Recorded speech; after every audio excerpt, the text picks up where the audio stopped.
Here's Nembhard, guarded by Harris. Hit the perimeter.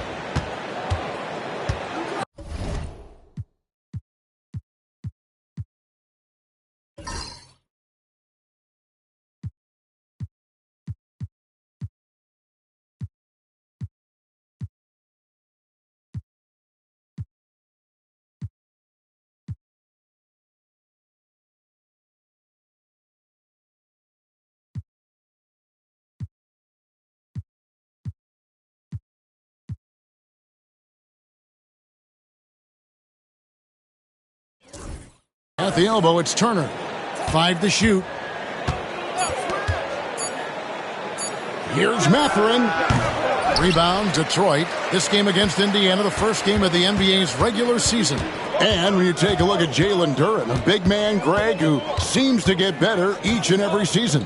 Well, you know, he averaged a double-double in his second season. I especially like how hard he goes after rebounds. This guy has a bright future in this league. Again, the miss by the Pistons. Man, he's had 3 good looks at the basket and nothing to show for it. Here's Nembhard. He's covered by Thompson. To the middle. Here's Turner. Great defense that time from Duren. For Detroit, they've gone 0 of 3 from the field to start the game. Yep, that one goes. Nice effort taking the early lead. Here we go. Take a nice deep breath. You score on that first possession. Gets the game started the right way. Now here's Turner. And 2 free throws coming up. Unable to get that one to go with all the contact. You just look at the trajectory of Turner's career. He was raw coming into the league. Up and down for a number of years. But when he put it all together, he became the total package.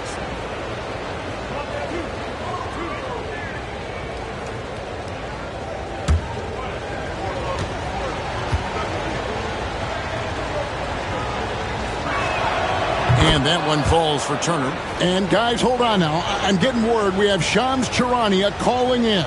Shams, what do you have for us? Well, guys, after their run to the conference finals last season, the Pacers moved to secure their roster moving forward, re-signing Pascal Siakam and Obi Toppin, and then extending Andrew Nembhard. With a young team that's already shown so much promise, there is upside in staying the course. This team should have some staying power for years to come, guys. No doubt about it. All right, Shams, we appreciate the report. Now, here's Cunningham. And a lot of contact on that one, so he'll shoot 2 here. It goes on Tyrese Halliburton. Brent, we talk about guys on the brink of stardom. Cade Cunningham is right there. Yeah, the 2 areas you'd love to see Cade improve on is just taking better shots and making plays for others. He has that instinctually, Kevin, as a point guard at his size. But as his team grows, the appreciation for what Cade Cunningham can do on the floor, that will grow too. That's good from Cunningham. And what strikes me about Cade Cunningham is he's still growing. He's still capable of doing more on the floor. And he has the work ethic and attitude to make those improvements and become a real factor on the floor.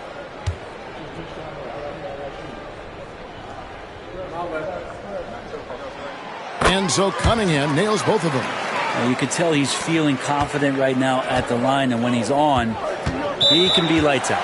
And so it's Rick Carlisle here calling timeout. Looking for a breather and maybe just 1 or 2 things to talk about.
With a break in the action, we've got a chance now to look at last year's top rebounders. Number 5 is Jalen Duren.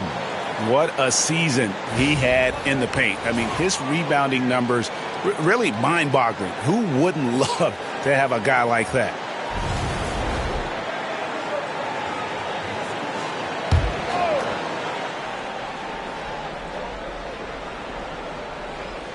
First quarter of ball, almost 2.5 minutes in.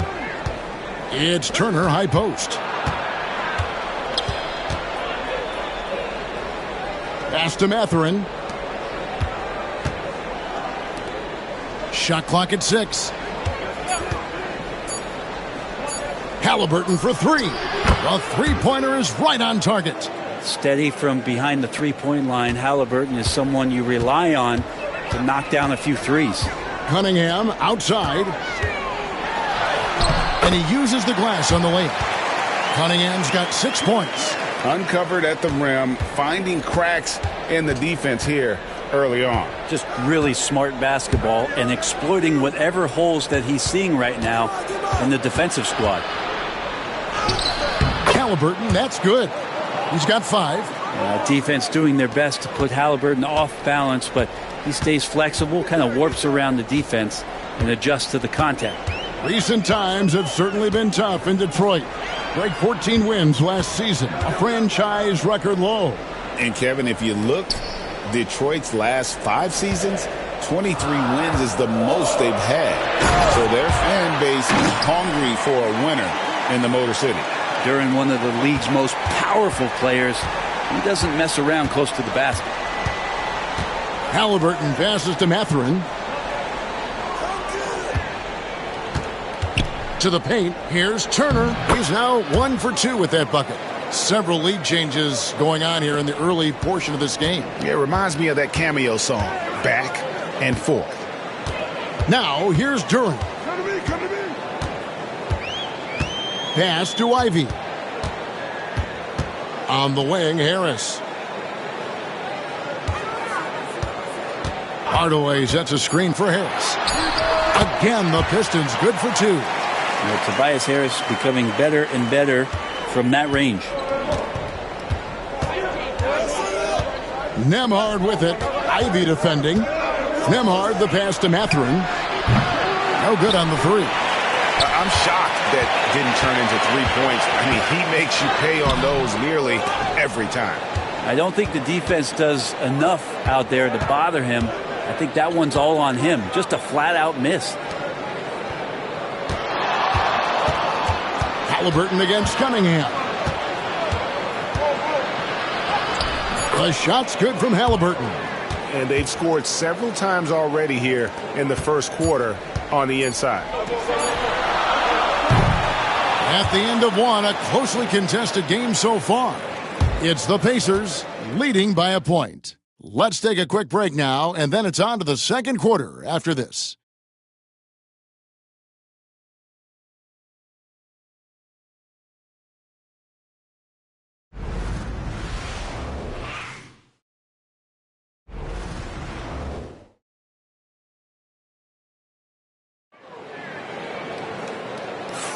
And getting going again here in the second quarter. Fairly close game so far. And let's quickly break down the game, guys, we have seen from Indiana. What do you think?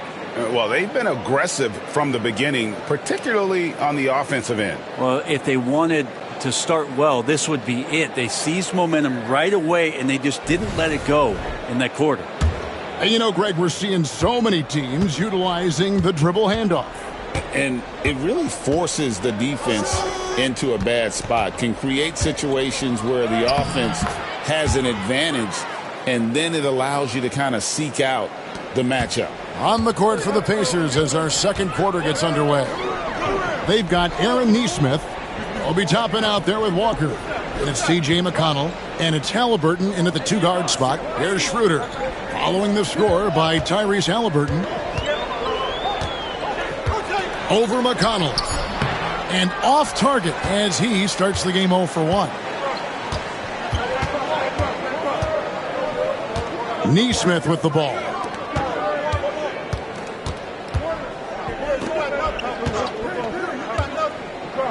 Walker a screen on Stewart. Here's Toppin. And foul on the shot. He'll shoot 2 at the free throw line. Toppin has good athletic ability, and with that burst, he should find his way to the free throw line. Indiana shooting their 3rd and 4th free throw shots of the night.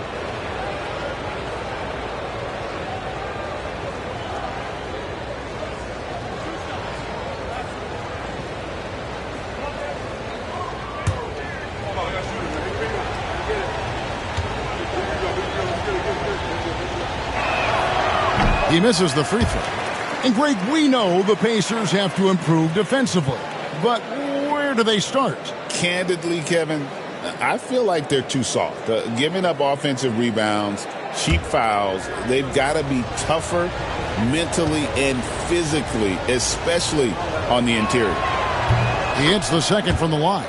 And Brent, credit the Pistons fans for sticking with them after a tough season last year.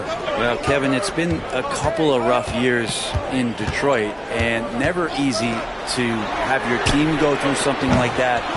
You know, when you're getting national media attention for not winning games, it's never a good thing. But these fans are loyal, they're hungry, and the future is going to be bright in Detroit, I promise you that. And let's head over to the sideline and catch up with David Aldridge. Kevin, thanks very much. Tyrese Halliburton is a person who's in control. He says, I want to win, so I'm just trying to figure out the right way to do that. Right now, it's get the ball in my hands and just make the right reads. I can facilitate probably better than the majority of people in the league. So that's what I want to do. I want to get my guys involved. Kevin? He does, doesn't he, David? Every single time. And, David, we thank you for that report. And J.B. Bickerstaff is called a timeout. He wants a minute here to get things straightened out with his team.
Paul Reed's checked in for Asar Thompson.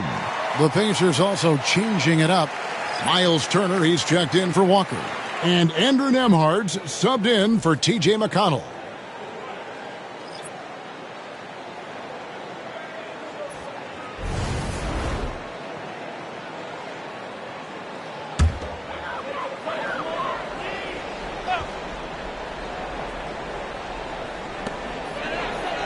To the wing right side.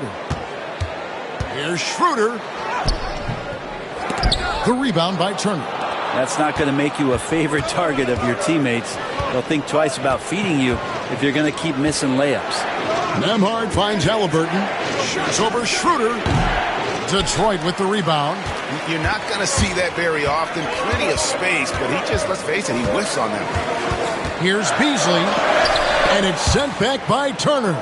An elite rim protector and shot blocker. Turner excels at rising up and denying those shots. He just takes advantage of the D in a way that very few players playing today can do. Pistons trail by 9.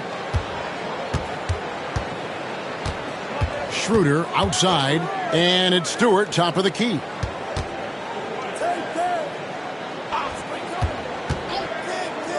Here's Beasley. And again, it's the Pistons missing. And it's Indiana's ball. Good momentum, 8 straight points.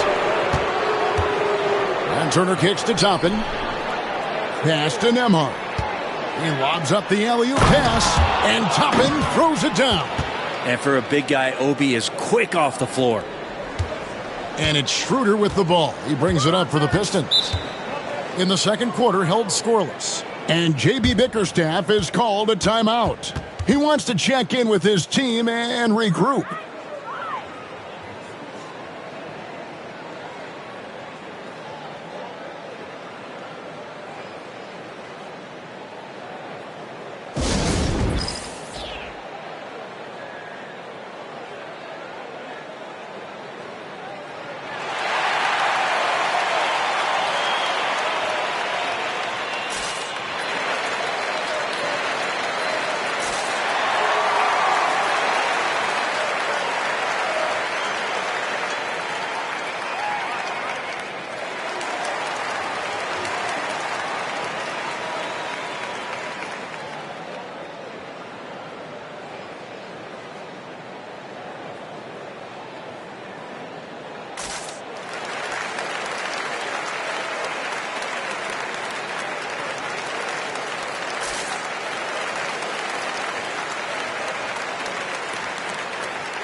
And the Pistons, an entirely new group now out there.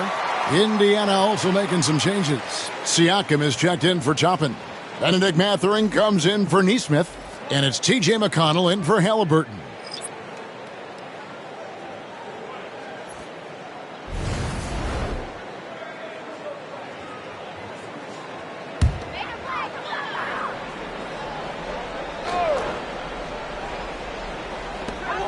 There's 1:59 left in the first half. Here's Cunningham, and he gets the bucket. Cunningham's got 8. And with those points, he puts an end to that 10-0 run by the Pacers. Well, Greg, we saw in the 2024 regular season that these Pacers actually led the NBA in assists. Averaging over 30 assists a game. Now, that's ball movement. These Pacers really trust one another and love to share the load offensively. Now here's Thompson. Following the miss by Miles Turner. Nice shot by Thompson.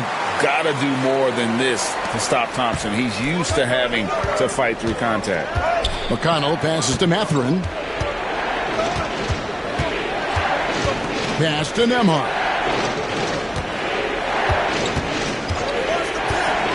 1:09 left now here in the second. 5 on the clock. Back to Mathurin. And a kind roll that time off the rim as that one falls. And the Pacers lead by 9. Mathurin comfortable there from the mid-range. Harris outside. Now here's Ivy. Nembhard covering. Here's Thompson. No good with the layup. And it's the Pacers ball. They're on a 12-4 run right now. Pass to Siakam. Over Harris. And Siakam with the basket on the assist by McConnell. And now an 11-point Pacer lead. Cunningham passes to Duren. McConnell against Cunningham. Now Ivy cans it from downtown. Ivy's got his first 3 points of the game. Oh, how about the quick thinking by Ivy? I love when he goes right at it with the shot. Siakam against Harris. Shots good by Siakam. Siakam's got 4 this quarter. And, guys, they continue to put a lot of pressure on the interior defenders with their work down low. And wait to finish and cut into that lead a little bit. Yeah, but look at the basket guy still shaking. And so it's the Indiana Pacers holding on to an 8-point lead heading into the break. Their lead is where it is because they've gotten good shots. A lot of good shots. And now we'll send it over to David Aldridge, who is standing by courtside. David. Thanks, Rick. What do you like about how your team is playing tonight? Shot making was there. We're not turning it over. We're doing a pretty good job defensively, but a long way to go. Rick, thanks for your time. Back to you, Kevin. All right, David, thank you. And stay with us, folks. We'll be back just after halftime to get the third quarter started.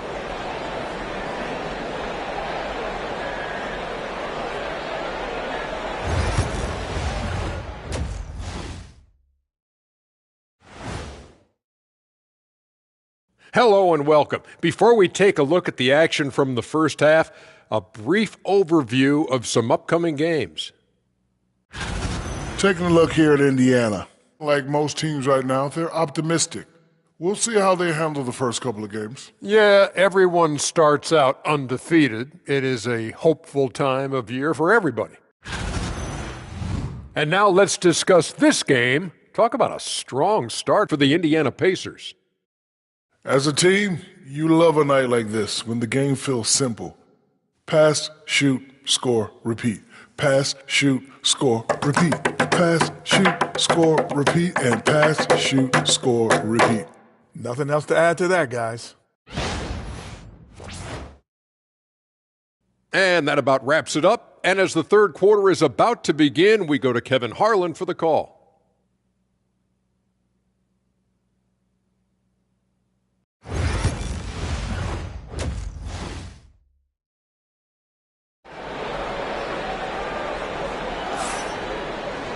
And happy you could join us. We've got 2 quarters left to go in regulation.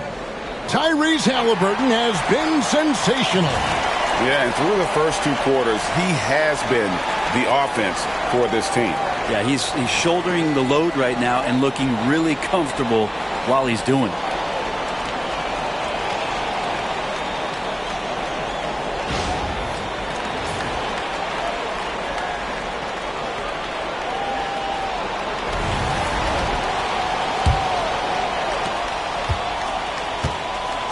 The backcourt pair will be Cunningham and Ivy. Inside for him, it's Harris and Durham. And it's Thompson in at the 3 slot. That's the group for Detroit right now. Seems like every time, Greg, we see Tyrese Haliburton, he's wearing a big smile on his face. Talk about a guy who just loves this game. Haliburton is such an enthusiastic player, and that positive attitude really infects his entire team. And now we've got some time to check in from the sidelines. You got for us, GA? Kevin, thanks.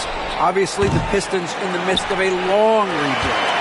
2 seasons in a row at the bottom of the league standings. Last season, they had the worst record in this once-proud franchise's history. That counts the record-setting 28-game losing streak that they had. It's pretty clear that this could be a long road back to redemption. Kevin? Yeah, could is the operative word. This could be indeed. David, thank you. Turner with a screen on Harris. Down low. And it's Turner finishing it off. Well, the impressive playmaking skills of Siakam. Nice pass to set up his teammate. Pistons trail by 6. Here's Cunningham. Ivy on the wing. And here's the fast break. Siakam inside. He's covered by Thompson. And it's slammed in by Turner. Throwing it down on that one. Turner really showing off that athleticism. And here's Thompson. Cunningham looking it over. It's stolen by Mathurin. Fast break, here they come. Siakam misses. For Detroit, they've gone 2 of 3 from the field to start the second half. Harris against Siakam. Back to Ivy. Cunningham outside. Shot clock at 5. Lets the 3 fly. They get the rebound. Now, here's Ivy. Defense is right there. And Thompson slams it home. And his athleticism is really off the charts. Love seeing Thompson punching home like that. And great camera work showing up on the AT&T 5G Slam Cam. Indiana leading by 6. And Greg, for longtime Pistons fans, that Bad Boys era was so special. I mean, Detroit's a tough, hard-working town, and Those teams did have great talent led by Isaiah Thomas, but it was their physical, intimidating style of play that made them the bad boys. And Rick Carlisle decides to call timeout. He wants to talk to his guys.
Hardaway's checked in for Detroit. Dennis Schroeder comes in for Cunningham. And the Pacers also making a change. Nesmith has checked in.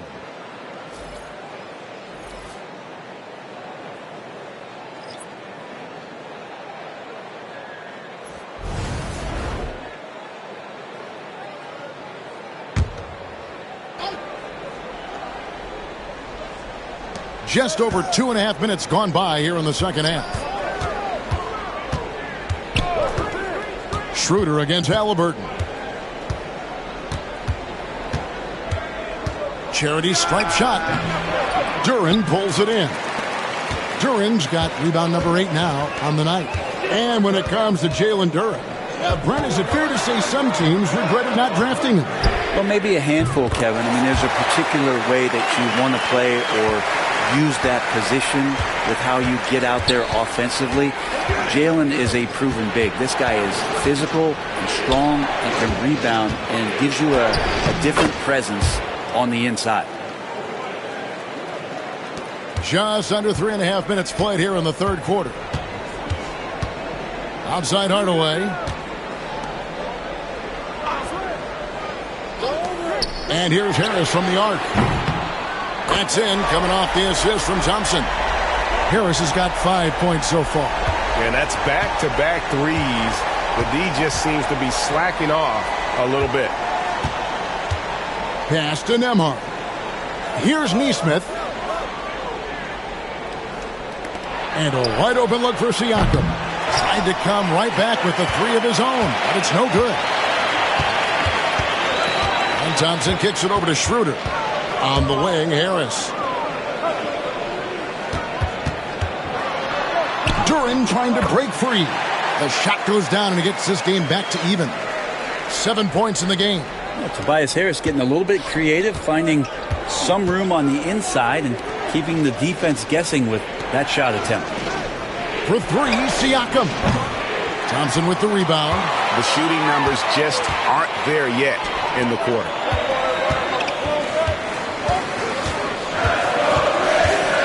Harris kicks to Hardaway. Duren a screen for the lead. Hardaway, no good. Indiana's gotten blank from three-point land so far in the third. Still 0 for 3. Siakam, that's good. Siakam's got his third bucket of the night. Well, you know Siakam getting in that close is pretty much automatic. Hardaway for 3. No good that time. And we just finished the third quarter, and we've got a tight ball game here. Pacers lead by 2. And will return shortly.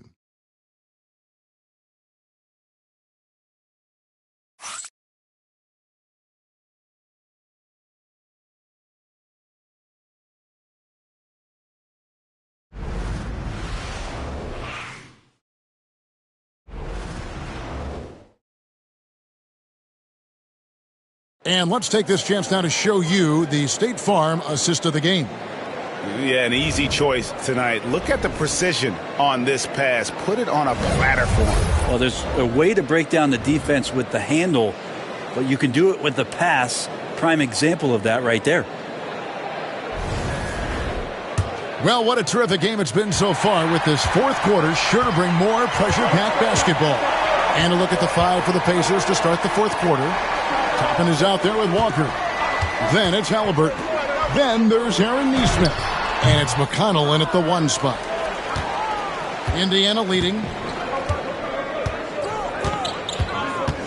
Pass to Toppin.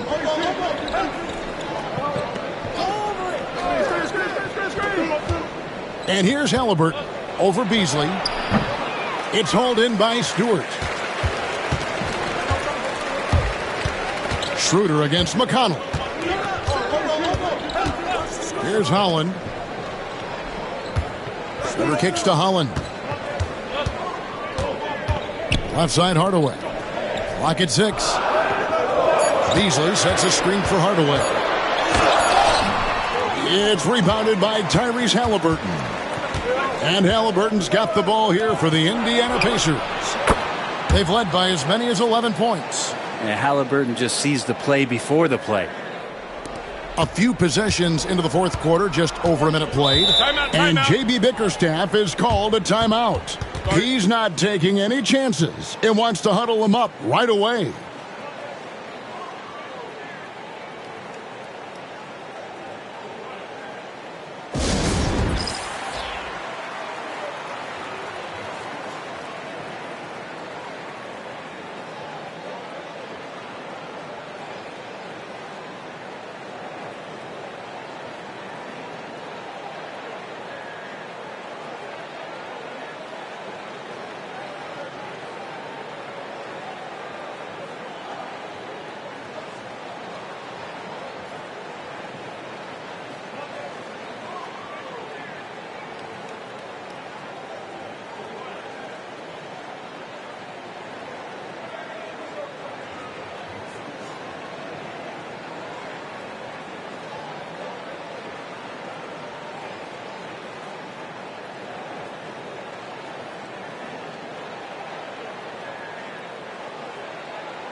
And the Pistons making a change here.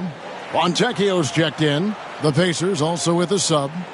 Andrew Nembhard's checked in for T.J. McConnell. And while we've got a moment, let's send it over to our terrific reporter, David Aldridge.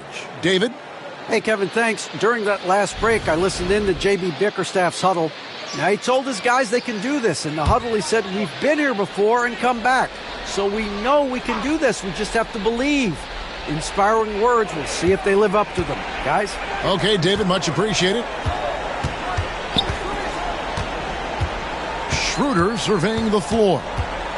Back to Beasley.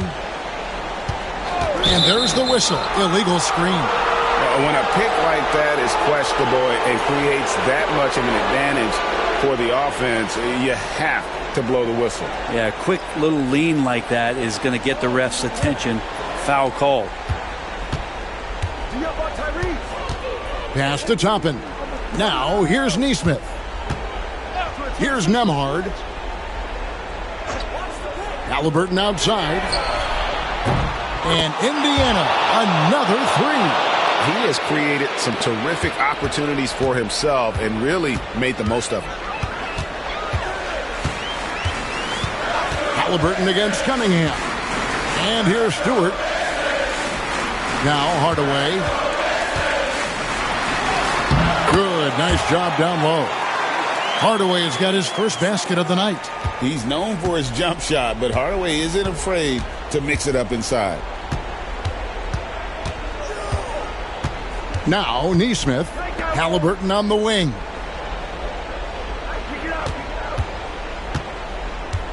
Six to shoot. The kick out to Walker. No good on the triple. But he's not the guy that you want to give a wide open look from three-point range. They're lucky that that one doesn't cost them. And he makes the bucket, gets the whistle, and now a three-point play chance here for him. And that sends Cade Cunningham to the free throw line. It's going to be on Obi Toppin. And timeout called by J.B. Bickerstaff. There was no hesitating. He wants to talk to the team right now.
Some changes for Indiana. Turner's checked in for Toppin. Pascal Siakam comes in for Walker. And it's Benedict Mathurin in for Nesmith.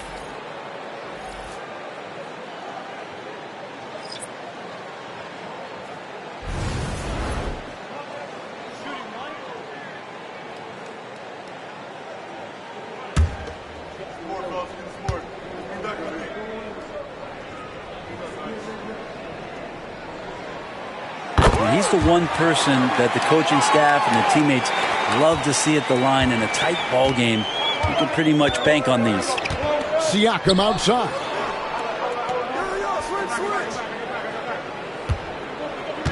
Turner with a screen for Siakam. No good from outside. And I thought that was going to drop. It looked good from here. Harris outside. Cunningham sets a screen for Harris. And it's all evened up. How about Tobias Harris coming through? Critical shot there. Indiana's gotten off 4 3-pointers in the final quarter, and 2 of them have fallen. Fades and shoots. And good. And it takes a nice bounce off the right iron and down. Yeah, Pascal Siakam being that guy for this team. Steps back. Goes up with a strike, and Detroit again with the bucket. You gotta love what Cade Cunningham as a young star is bringing to this game. Halliburton passes to Siakam. Over Harris. Another miss by Siakam. You get a feeling that he made that much more difficult than he had to. No reason why he had to fade away on that jumper. Cunningham finds Thompson. Harris against Siakam. 6 on the shot clock to take the lead. And foul on the shot, so he'll get a chance at the line. Well, Harris does a good job. Stop, show the ball, get him up in the air, and then find your way to the free throw line. And a moment to look at the scoring approach in terms of where the points are coming from for the Pistons. You love how they've lived in the paint, making the defense just consistently have to collapse and still finding ways to convert. We probably have to touch on as well that tonight their penetration has been awesome. I mean, they put force on this game, attacking off the bounce, and a willingness to do that has paid off. He's just one of those veterans you can count on from the line. Harris really makes an impact from the strike. He's able to hit the second one, and that gives them the lead. Good trip to the line. He did not get all of them, but at least they hold the lead now. Here's Siakam. He can't get it to go. Great defense that time from Duren. Thompson in the post. Defended by Mathurin. 2 free throws coming up, and they call the shooting foul. That's on Benedict Mathurin. What I appreciated about Thompson is his recognition. He knows when to force the issue and when to pull back.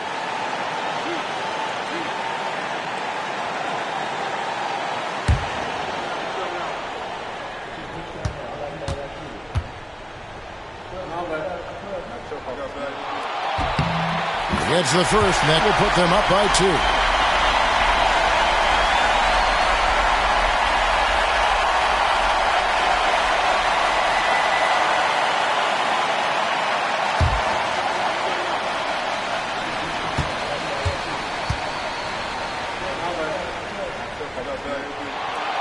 Second free throw, no good that time. He really wanted that one.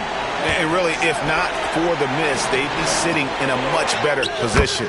Oh, wow, a huge basket to tie the game. Whoa, the nerves on this guy. Not backing down from this moment here. When the game is close, he kicks it up a notch. And I like the fact that the defense is looking to protect the rim at all costs.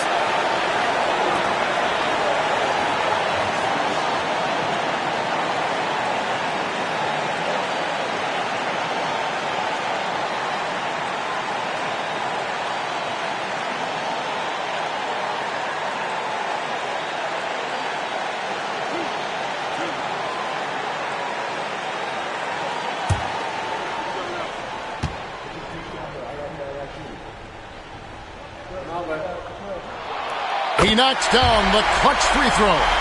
The drive to be great is something that Cade Cunningham quietly possesses, and he has all the tools to be a very special player.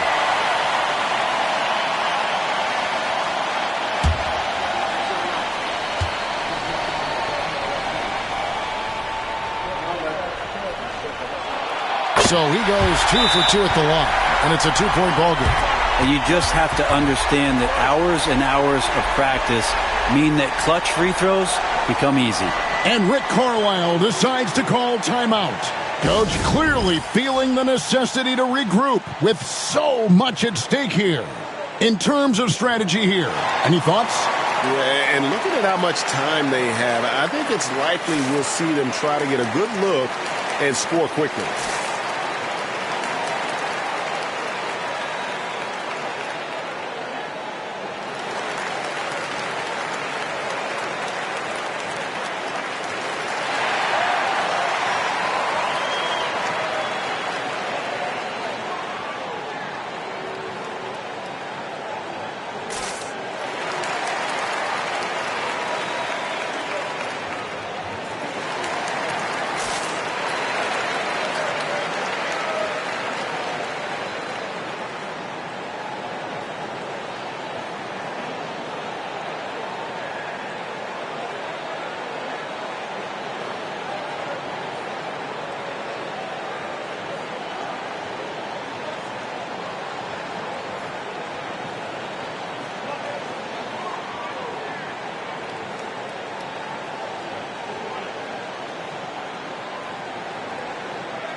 And so it's Rick Carlisle here calling timeout. No doubt he is feeling the importance of this moment right now. And talking about the approach now, what are they looking at? Big chance here to tie it with a bucket. Well, they just need a solid play right now, and Coach going through his index cards to find one to get something going.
inside.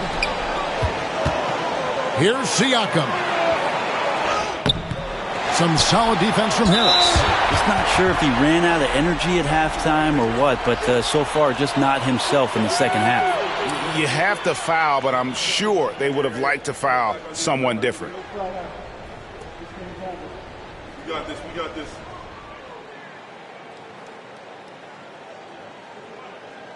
Two shots.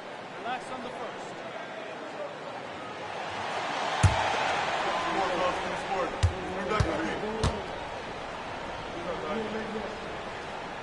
He hits the first one, and that makes it a 3-point lead.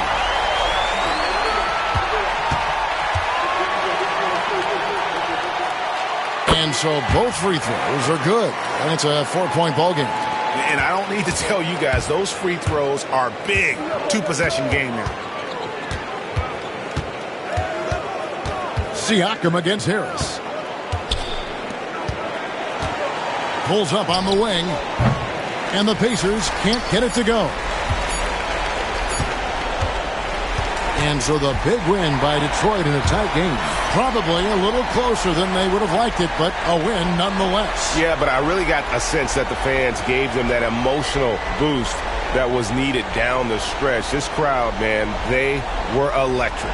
And that'll do it for the first game of the NBA season. For Greg Anthony, Brett Barry, and David Aldridge, this is Kevin Harlan. Thank you for watching the NBA, presented by 2K Sports. We'll see you next time.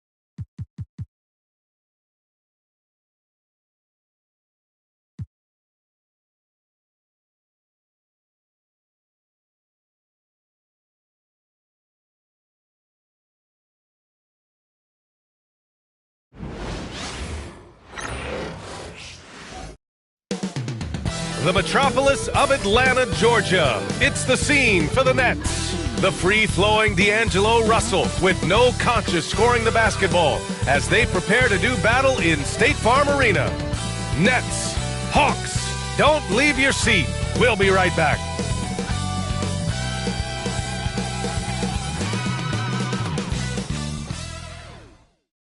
And we've been waiting for this day for a long time. It's opening day in the NBA. Thanks for joining us as we start the new season. I'm Brian Anderson, joined by Hall of Famers Doris Burke and Grant Hill, and the fourth member of our crew, reporter Allie LaForce.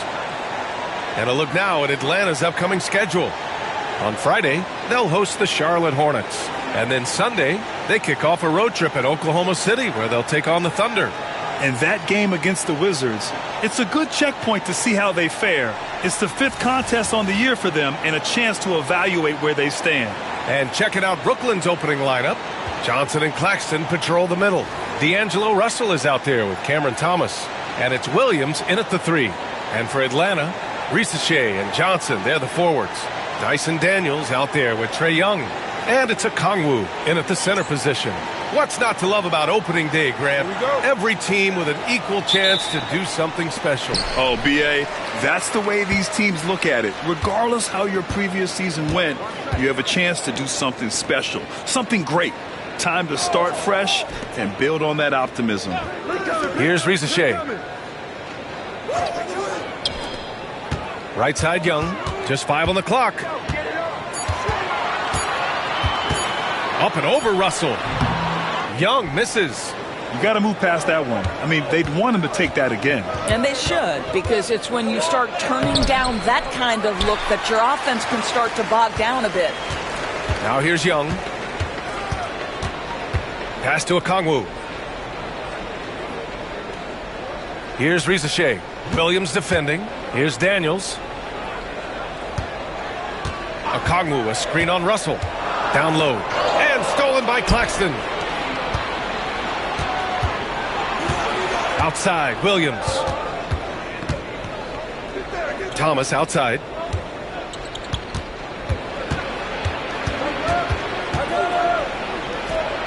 Lays it up and banks it in. That's agility and touch. Cam Thomas gets that to fall inside. Doris, someone who plays within himself. Nick Claxton knows what his team wants from him. There's real value in a player understanding his role, and that's Nick Claxton. Sprint the floor, rebound, rim protect. He knows who he is and what puts him on the floor. And in the first, a little over a minute and a half in. Outside, Williams. Outside, Johnson.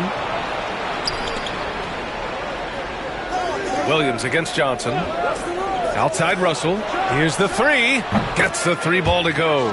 Well, the lefty stroke of D'Angelo Russell on display. This is a guard who can be effective with and without the ball. Pass to Okongwu. To the paint. Here's Daniels. The basket drops, and he gets fouled on the shot. One free throw coming his way. Sometimes a player is born with a passer's mindset. He deals it with conviction. All right, Grant, when you look at the Nets rebuild, what are you seeing at this point? Well, they gave up a lot of young players and draft picks to assemble a big three. And, of course, that didn't quite work out. So now they're in that middle ground, which sometimes can be a little tough. Add to the fact that they're in New York, the fans and media are anything but patient and forgiving.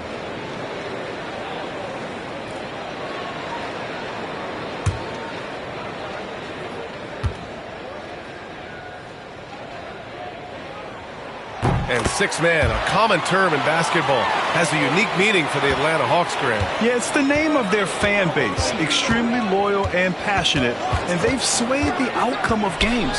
Russell finds Johnson. The rebound by Atlanta. This, of course, their first opportunity to play Brooklyn this season.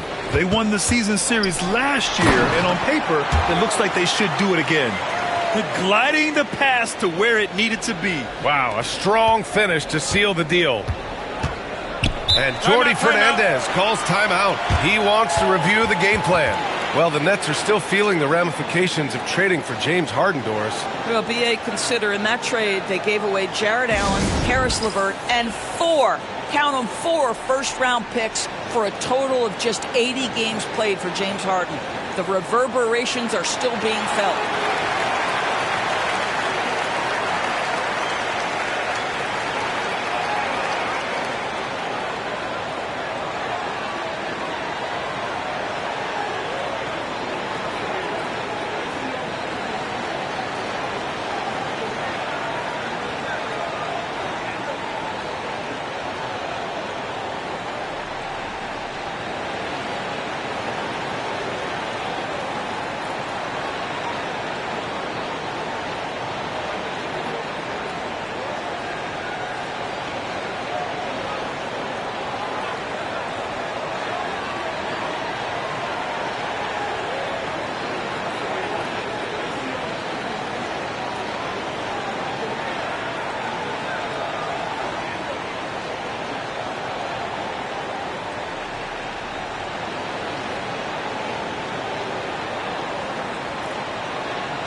And the Hawks making a change here.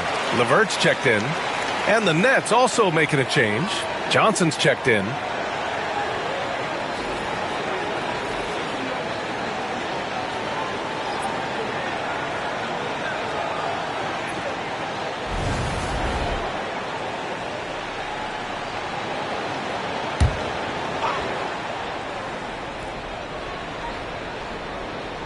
Here's Russell. Just over 2.5 minutes played here in the first. Claxton, a screen on Young. The three from Russell. And again, it's the Nets missing. Out of bounds. It'll be Brooklyn's ball. And a chance now to look at the highest scoring teams in the league from last season.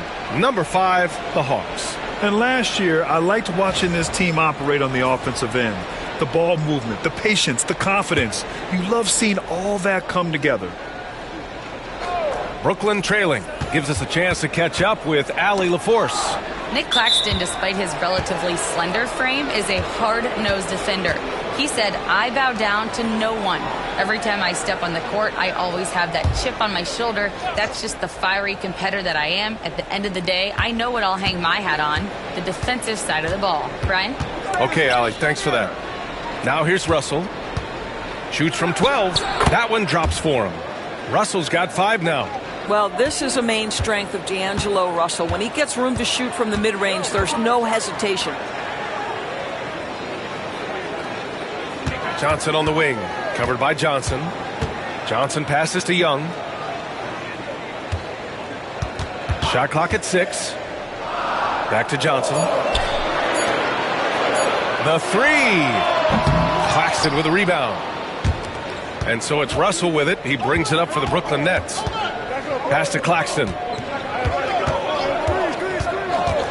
Thomas outside. From downtown. That shot is off. The Hawks have gone 3 of 6 from the floor. Well, you look at Cam Thomas, Grant. You think he has the potential to be a star in this league? Well, it's tough to say, B.A. He has a lot of talent, especially as a scorer. I think he has to keep evolving other parts of his game if he wants to become a full-fledged star. Here's Risa Shea. No points so far. 1:07 left in the first quarter. Here's LeVert. Brooklyn pulls it in. Boy, that's one he wishes he could have back, especially against soft defense. Johnson passes to Johnson. Now here's Sharp, guarded by Capella. Sharp, no good. The Hawks shooting 43% to get this one underway. 32 seconds left in the first quarter here. Here's Risa Shea. Williams defending. Just 4 to shoot. Floats one. Risa Shea, no good. Brooklyn's gone 1 for 3 from beyond the arc. And so he draws the foul, headed to the line to shoot a pair. That's on George Niang. It's his first trip to the line.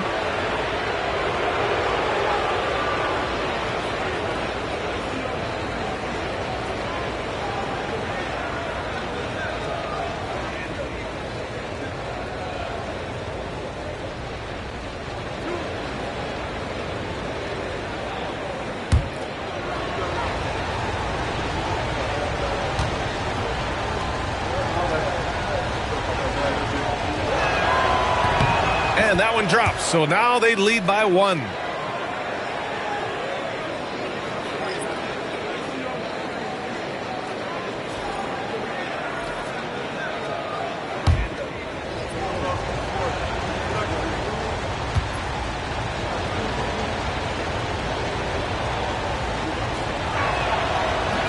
No good on the second free throw. Here's Risa Shea. He's scoreless. Uses the glass to finish the layup. Pounding it inside early and often, setting a physical tone. So at the end of 1 quarter of play, still a close game. Hawks ahead, leading by 1. We'll get right back to the action when we return.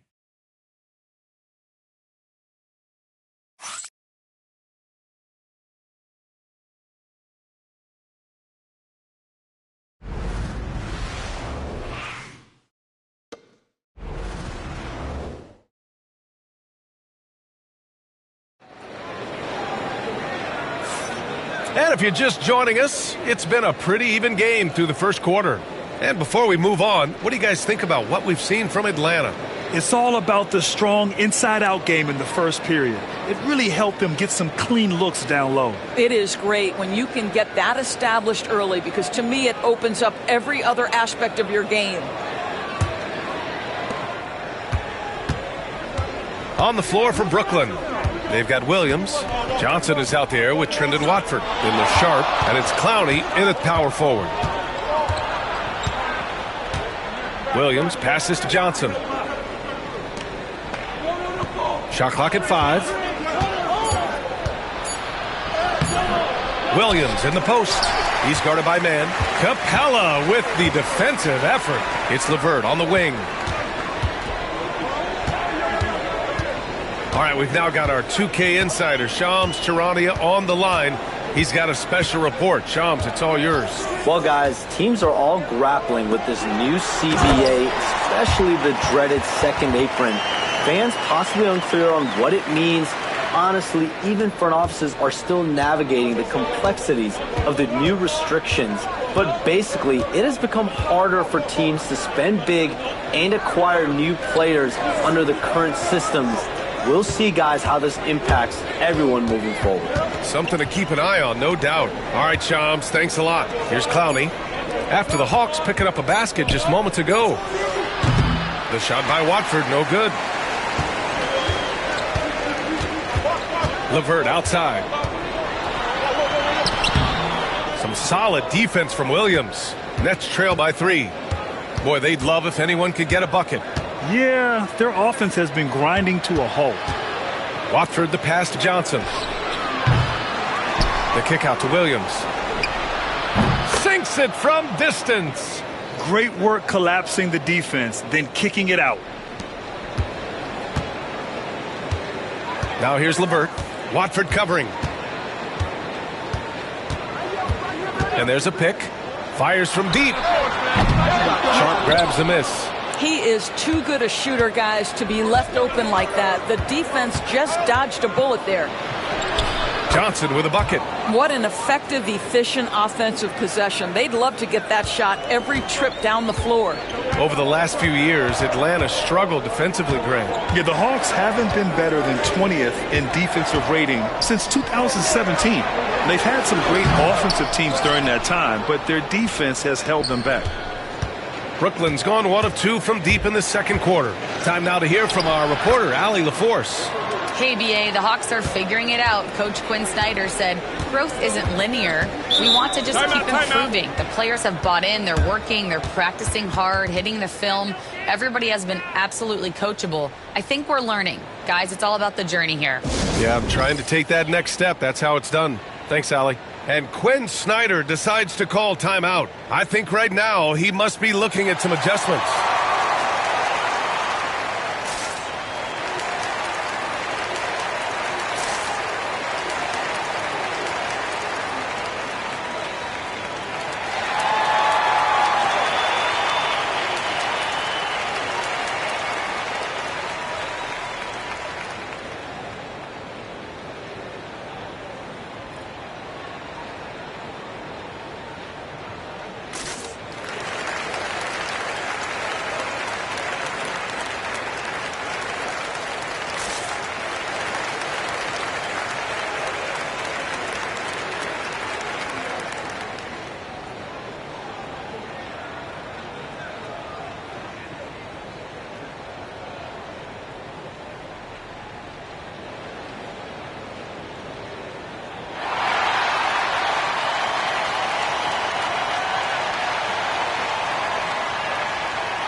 So both teams changing it up here. And here's a look now at who shot the ball the best during last season's campaign. 5th best, Nick Claxton. So consistent from the floor. He shot it at a great clip last season.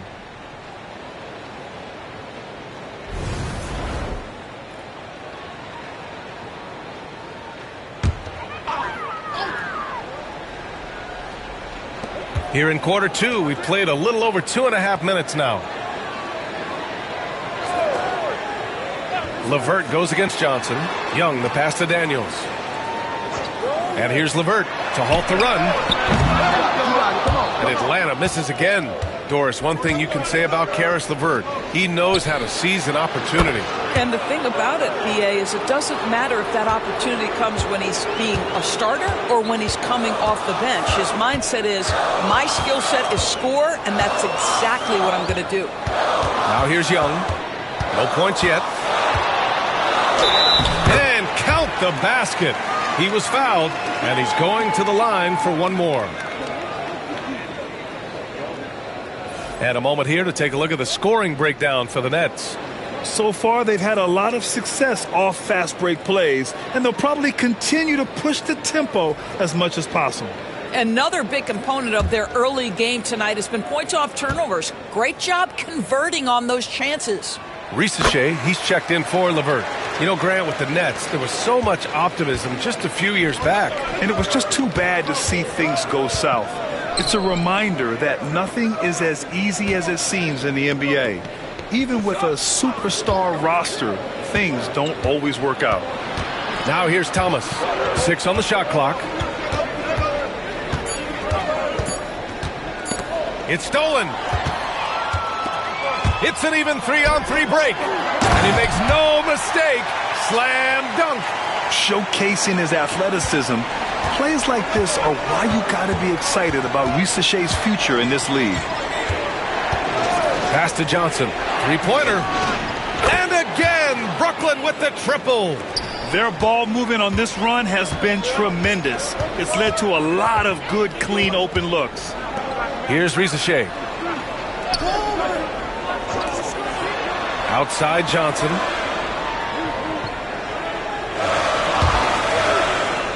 Five on the clock. Here's Young. The open J off the mark. One reason this game is so tight is because both teams are hitting the boards with reckless abandon. Ooh, poked away. Shot clock and game clock separated by less than 6 seconds. To the inside. Daniels. And he jams it after taking the nice feed on the run. Get it, young fella. Dyson Daniels has a lot of tools, showing his hops on that one. Now here's Thomas. Tightly guarded.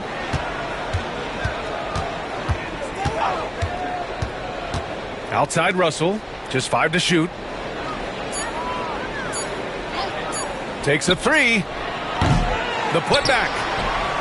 And the first half comes to a conclusion in a game that's been very close so far. It's the Nets leading by 3. All right, now let's check in with Allie LaForce. Allie, what do you have? Coach Quinn Snyder with us now. And, Coach, a bit of a lull for this team scoring the ball. Why? It had nothing to do with anything other than us being aggressive. We're like walking the ball off the court. Whoever's got it, we've got to attack. At least effort is something you can control. Thank you, Coach. Appreciate it, Allie. And we'll be coming right back after this break. Ready for the third quarter.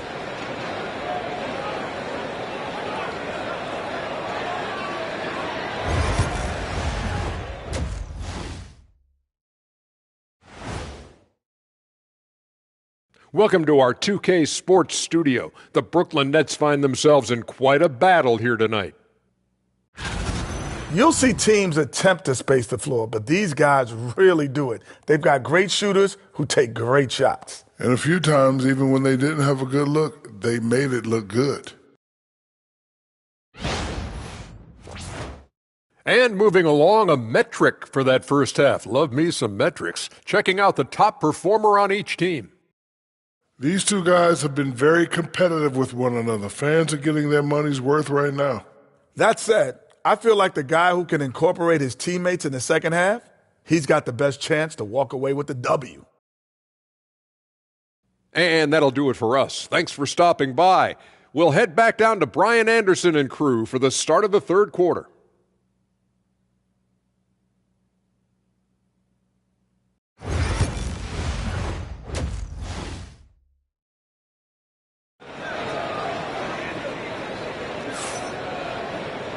And as we get into this third quarter, as we've seen so far, neither team able to create much separation on the scoreboard. You got to like what we're seeing from D'Angelo Russell. I love how effortlessly he scored. The game just comes so easy for him. Now let's see if he continues that trend the rest of the way. He certainly has the talent and the endurance to do just that.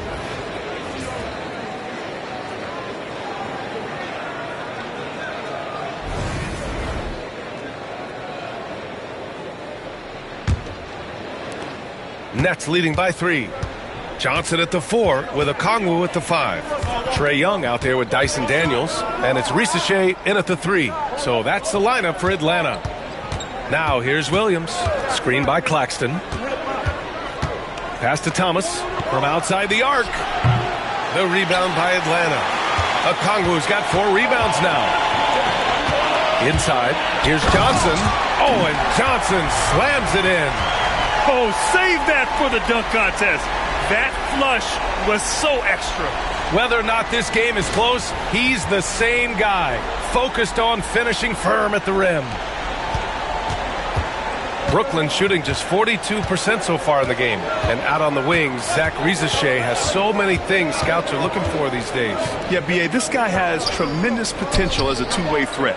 Great length, good athleticism, and his jump shot could be elite. In a tight game, they wanted to make sure of that possession. Hawks trail by 3. Young, the pass to Okongwu. Here's Daniels. Pass to Risacher. To the middle. Here's Okongwu. Takes the assist and lays it in. Nice setup.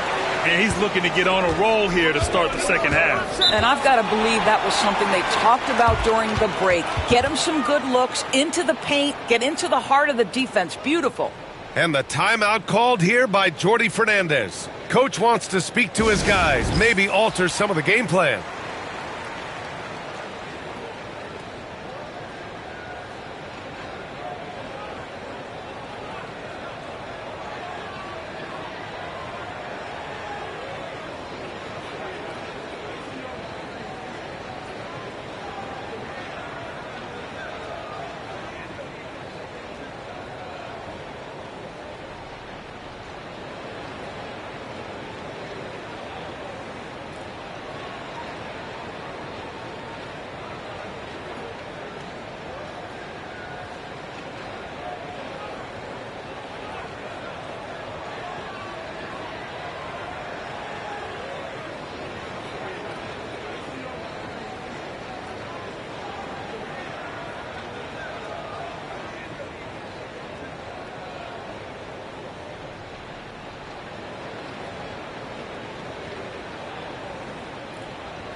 Looking at the 2K leaderboard, here were the NBA's top dime droppers last year. Second, Trae Young. Not a lot of guys had better vision on the floor than him. He was able to see passing lanes and ready shooters no one else could.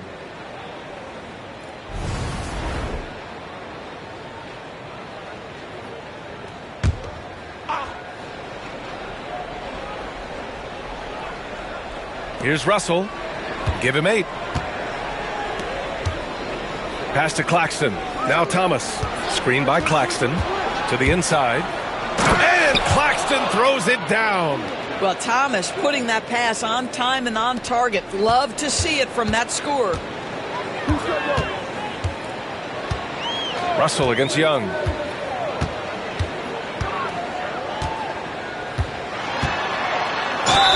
Oh, plenty of contact on that shot. Officials call the foul, and he'll take 2 free throws now. Well, Grant, aside from making the East Finals in 2021, how would you assess Trae Young's teams? Well, they're always solid offensive teams. But Trae is the type of player that you need to surround with defensive-minded guys, and he hasn't really had that.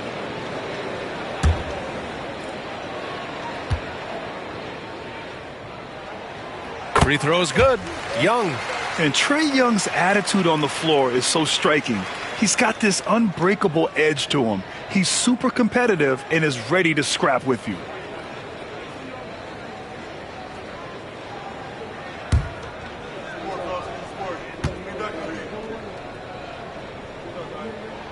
And both free throws good for Young.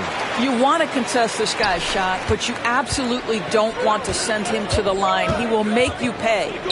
Williams on the wing. Down low. Oh, got a piece of it. It's stolen by Johnson. High arcing shot. That one's good, and it's Young with the assist. Johnson's got 6. Excellent execution coming out of the break. They've taken 3 shots and made 3 shots. Russell against Young. Pass to Johnson. Back to Russell. Claxton a screen on Young.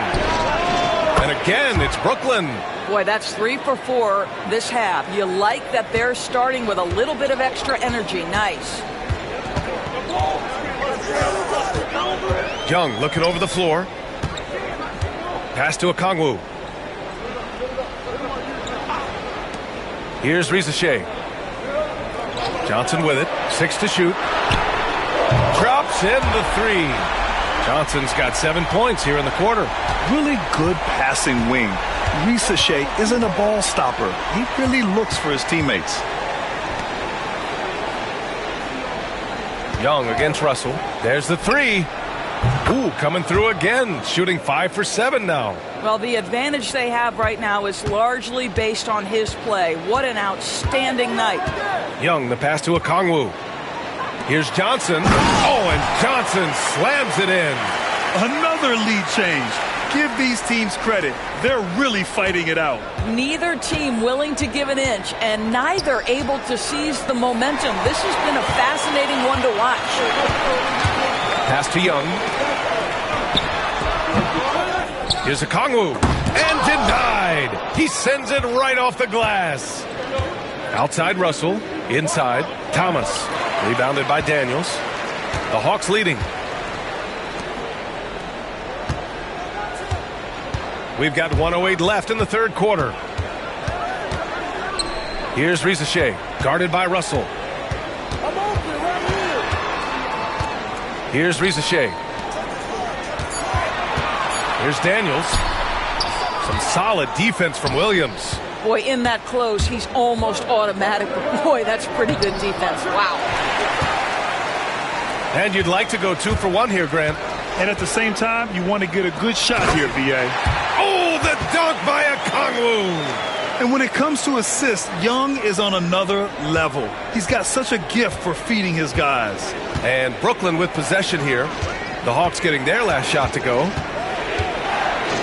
To the paint. Williams passes to Russell.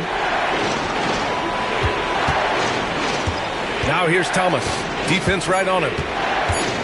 Pulls up, high post. It's good. Thomas has gotten his second bucket of the game. That mid-range is where Thomas may be his most effective and confident. Outside Young. Fearless Trae Young. Plays like that, so easy for him. Jalen Johnson. He's been the guy making things happen for the Atlanta Hawks. Hunting for opportunities, leading to 9 points in the quarter. We're coming right back. Don't go anywhere.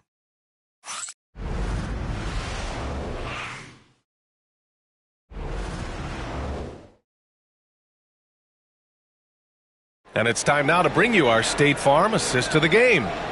This is the definition of team chemistry. I love to see this kind of communication and connection between teammates leading to the perfect pass. Nothing better than chemistry, right? Working together to create a bucket. And with these teams locked in a very close contest, this fourth quarter promises to be a good one. On the court for the Nets as we get the fourth quarter going. Johnson is out there with Trendon Watford. Then there's Sharp, and it's Wilson in at the 3 spot. No coverage that time. Throughout this second half, they've achieved excellent efficiency on the offensive end. Nets trail by 6. Outside Johnson. Watford outside. Pass to Clowney. And here's Johnson. Down low. Stolen by Capella. Outside man. Now here's LeVert. Up top man. Watford covering. Man, the pass to Niang. Back to man. 4 on the clock. Sharp grabs the miss. Sharp's got a rebound, number 5 here tonight. Top of the key. Rebound Atlanta. Capella's got his 4th rebound in this one. Here's Bufkin. And it's off from 3-point range. That's not his spot, but given the lack of defense, you'd like to see him knock that one down. Here's Wilson. And he got the whistle on the way up. So he'll be headed to the line for a pair. And guys, let's get your take on the hustle stats for the Hawks. Well, they did a tremendous job keeping guys fresh. Their aggressiveness took over, showcased by their points off the fast break. I think one of the things that also strikes me is their activity, forcing turnovers, coming up with steals. It has really shaped the tenor of this game.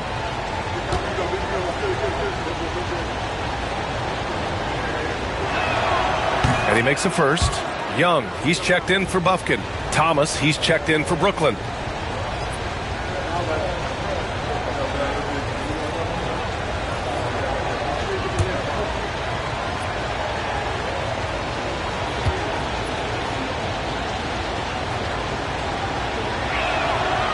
And so he's able to get one of two. The Hawks lead by 5. Here's LeVert. Goes up and lays it in nice and easy. They're just taking what the defense gives them. And right now, that's the interior. Pass to Clowney. Now Thomas.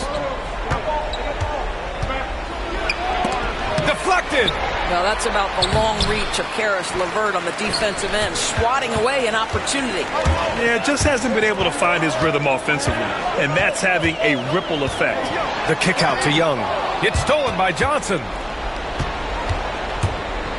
Inside. Here's Thomas. And the 7-footer falls. And that was the right decision. When you're in need of a bucket, you go to your most trusted guys.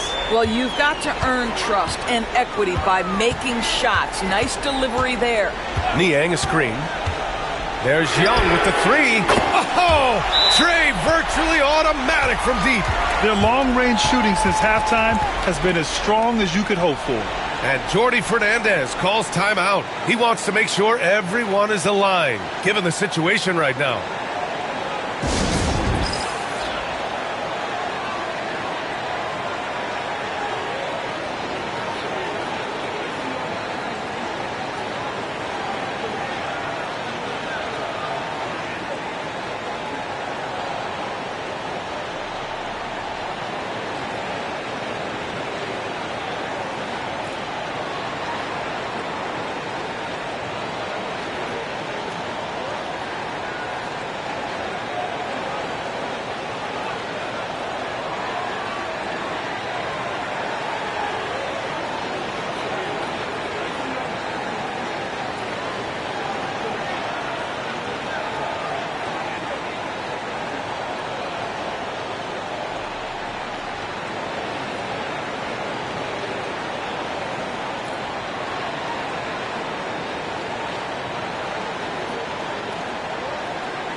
And a new group getting ready for the Hawks. Okongwu's checked in for Capella. Johnson comes in for Niang. Risache, he's checked in for Mann. And Daniels is subbed in for LeVert. So Brooklyn going with almost an entire new group here. Claxton, he's checked in for Sharp. Johnson comes in for Clowney. Williams is checked in for Wilson. And D'Angelo Russell subbed in for Johnson. And let's swing it over to the sideline and hear from Allie. Well, over the break, I listened in on Jordi Fernandez's huddle. He seems pretty disappointed with the three-point shooting, telling his crew we have to start making more outside shots. I want to see more threes out there. Let's get aggressive. Coach is hoping some big production can make a splash for them. Allie, thank you. Here's Young, following the bucket by the Nets.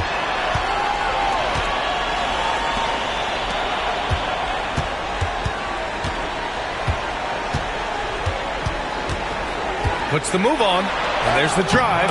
Look at Young on the offensive. A high degree of difficulty on that hoop. Trey with some tough points. Now here's Thomas. Defense is right there. You have to love that effort, getting after the basketball, fighting for a possession. Here's Risache. Williams defending. Risache, no good. And Williams has got the ball here for Brooklyn. 8-point game. Russell from outside. Nails it from 3. You want D'Angelo Russell taking these shots. This guy is fearless. Young against Russell. Okongwu, a screen on Russell. There's Young with the three. Brooklyn pulls it in. And the defense got away with one there. I mean, that's a shot he typically makes. Russell, that's good. And it looks like we've got an injury on the floor. Very unfortunate as always, guys. Don't like to see this. And, man, this really doesn't look good. Just the way it happened. Boy, it's got to be so frustrating for him. As hard as he has worked, doing everything he can to help his team, just heartbreaking. Clint Capella, he's checked in for Atlanta. Young against Russell. Inside, it's Trae Young. You see the trust Young's guys have in him. When they need a bucket, he gets it for them. 56 seconds left in the fourth. Thomas. And he's going to the line for two. The official saw contact while he was going up. I don't mind that. I mean, they met him at the rim and temporarily prevented the points.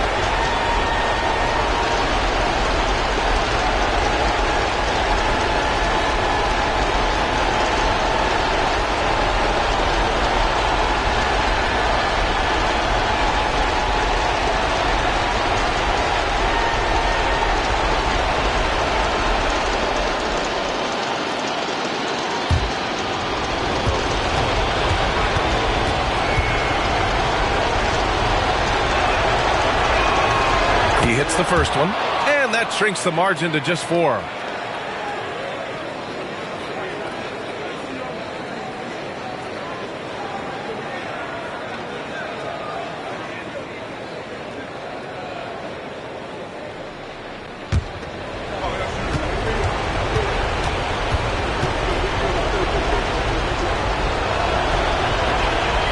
And both free throws good for Thomas. This guy has a reputation for being a great free throw shooter, and you've got to knock him down. He does it here. Young, the pass to Johnson. Young with a screen on Johnson. Johnson against Johnson. Down to 5 on the shot clock.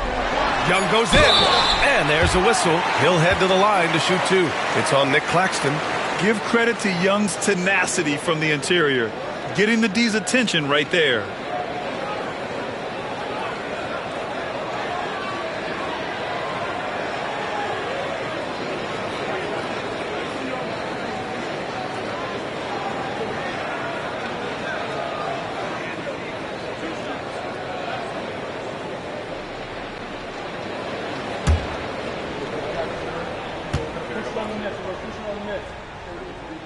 Good on the first. And that gives him a 4-point cushion.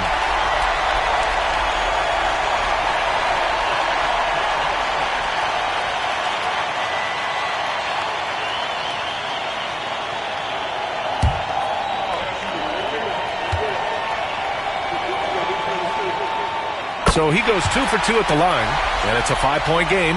Yeah, the crucial part of those free throws is that it now makes it a 2-possession game. And Jordi Fernandez calls timeout. No doubt he's going to utilize the opportunity to make sure they're all on the same page here.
30 seconds left in the fourth quarter.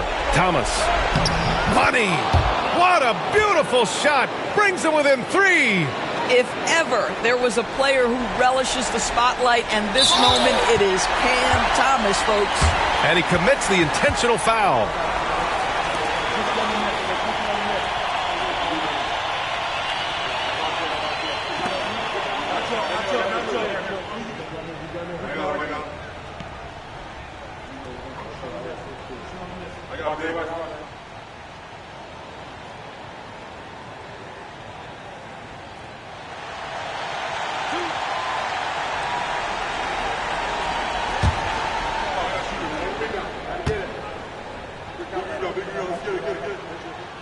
Ooh, he doesn't hit the first. That was the one they really wanted. He's got one more, though.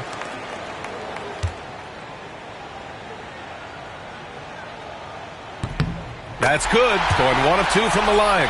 And that gives him a 4-point cushion. There's 25 seconds left to play in the fourth quarter of this one.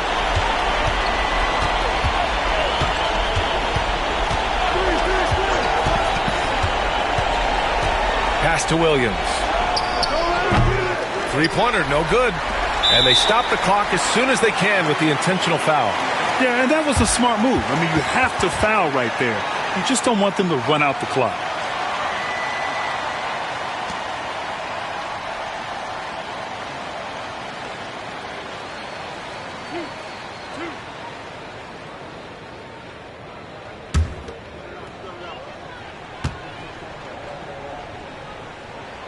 He drops the first one, and that puts him up 5.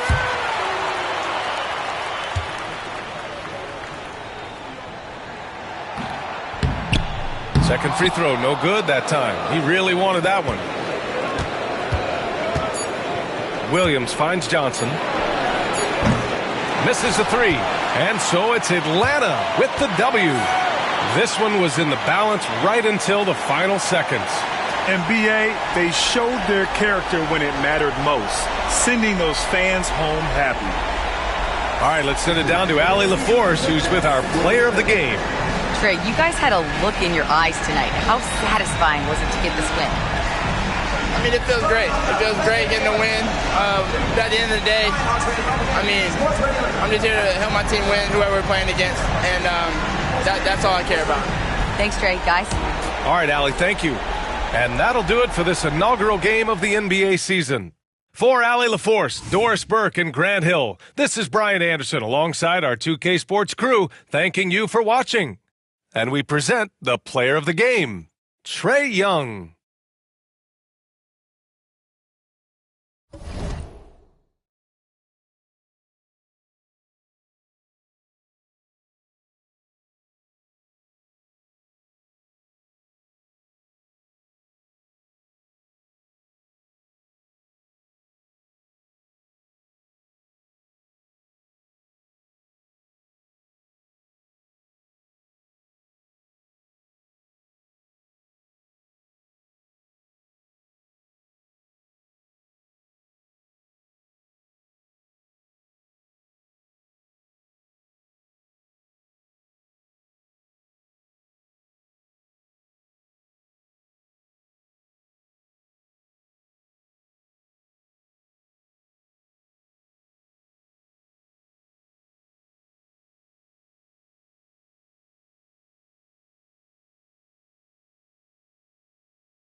Welcome, everyone, to a brand new season of NBA basketball. I'm sure you're as excited as all of us are here at 2K Sports as we get ready to start the season in style. I'm Kevin Harlan. With me tonight, Greg Anthony and Coach Stan Van Gundy. And on the sideline, our Hall of Famer, David Aldridge. And here's what the schedule for Orlando looks like. On Friday, they'll tip off a homestand, starting with the Brooklyn Nets. And then on Saturday, they'll begin a road trip starting in Memphis and going up against the Grizzlies. And for the matchup with the Bulls, it's a good checkpoint to see how they fare. It's the 5th contest on the year for them and a chance to evaluate where they stand. Now the starting group for Orlando. In the backcourt form, it'll be Suggs and Caldwell Pope. Wagner and Banchero are the forwards, and it's Carter in at the center filling out the middle. And for Miami, Alec Burks is out there with Mitchell. Then it's Wiggins. Then it's Bam Adebayo. And it's Ware in at the 5. And as a coach, Stan, what's something you try to establish at this stage? I think there's 2 things, Kevin. First, we're trying to build our habits the right way, everything, from the way we practice to the way we prepare for games to the way we warm up, all of it. And then second of all, we're trying to figure out our rotations. Who's going to start, who's going to come off the bench, which groups work well together. It's an ongoing process. A lot of moving parts, you're right. And so it's the Heat getting on the board first. Banchero looking around.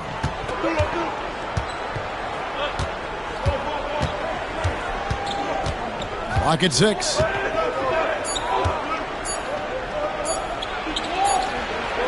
And it's good with time running down on the shot clock.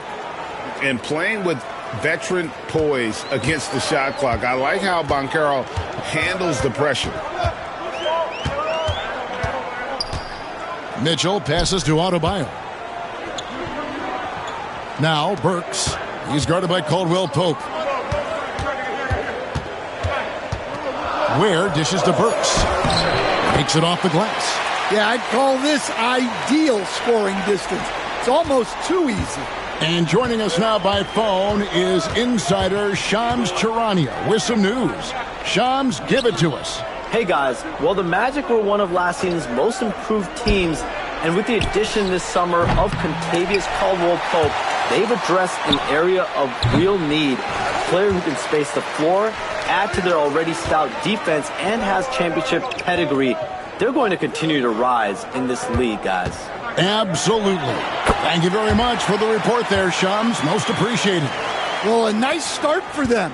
3 for 3 in the early going, getting into a rhythm. It's time now to hear from our Hall of Fame reporter, David Aldridge. What's the latest, David? Well, I was able to catch up with Eric Spoelstra a few minutes ago. Now, we spoke briefly about how critical it is to slow down Paolo Banchero. Coach said he can be a force on offense when he gets a couple to fall. The energy and effort from our guys has to be high if we want to contain him. We'll see if that team can contain Banchero out there, guys. Back to you. All right, David, thanks. Now, here's Adebayo. Wendell Carter unable to get his last shot to go. The shot by Adebayo, no good. Yeah, you expect him to make those. Good luck. Just couldn't find the mark.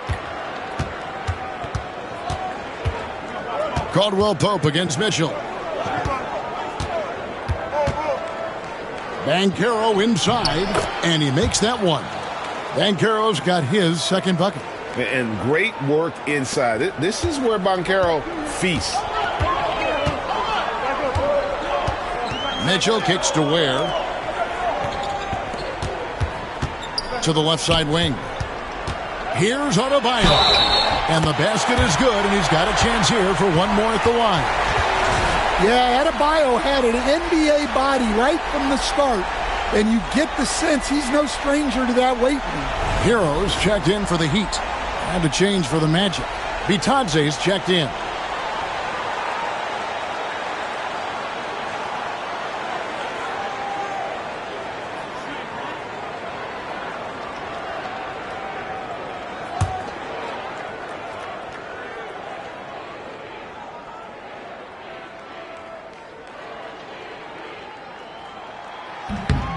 And Dwayne Wade is the first Heat player to be honored with a statue. And, Greg, that's pretty significant for a very successful franchise.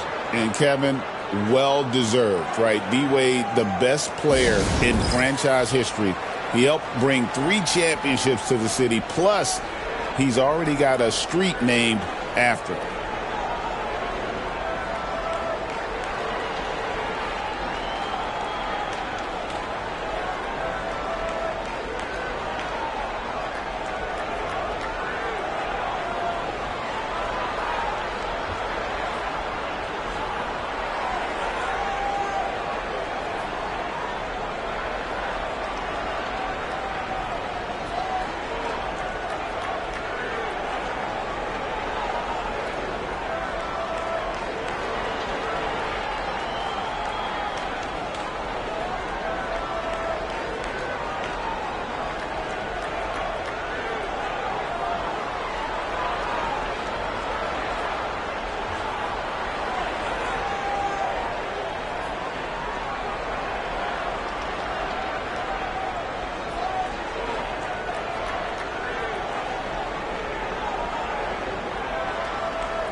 With a break in the action, we go to the 2K leaderboard. See the teams that excelled at slowing the pace down a campaign ago. The Heat third, fourth, the Magic. Yeah, if you want to see how hard these two teams play, just take a look at the points allowed a year ago. I mean, that is impressive. Wagner outside. And we're approaching about 3.5 minutes played in the first quarter. And off there, he misses his first shot of the night. And it's Adebayo with the ball for the Heat. Well, we're used to the stretch big men these days, Stan. That's not Bam Adebayo's game, though. How is he still effective? Well, Kevin, Bam is a highly skilled big in his own right. He just doesn't have the three-point shot.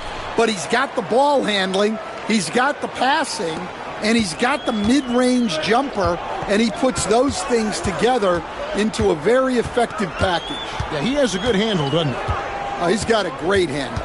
Here's Mitchell, following the basket by Kentavious Caldwell-Pope. There's 47 seconds left to play here in the first. Carter outside, pass to Caldwell-Pope. Now Suggs.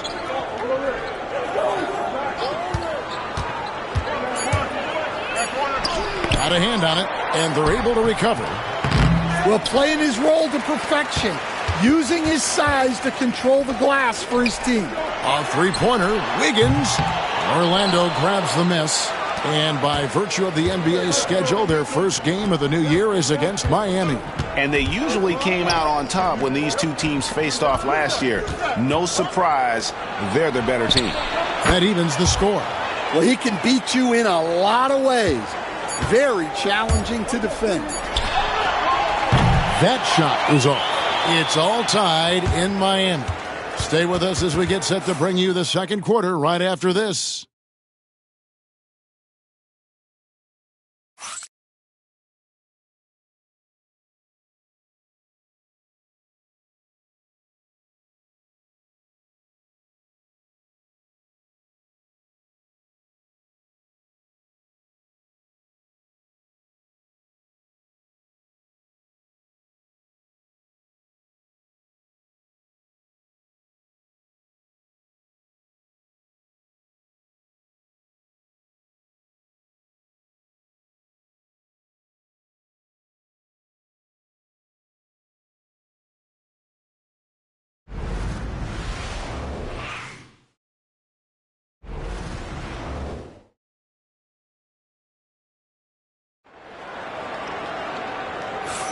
And we hope you're enjoying the game. Both teams tonight keeping things pretty even so far on the scoreboard.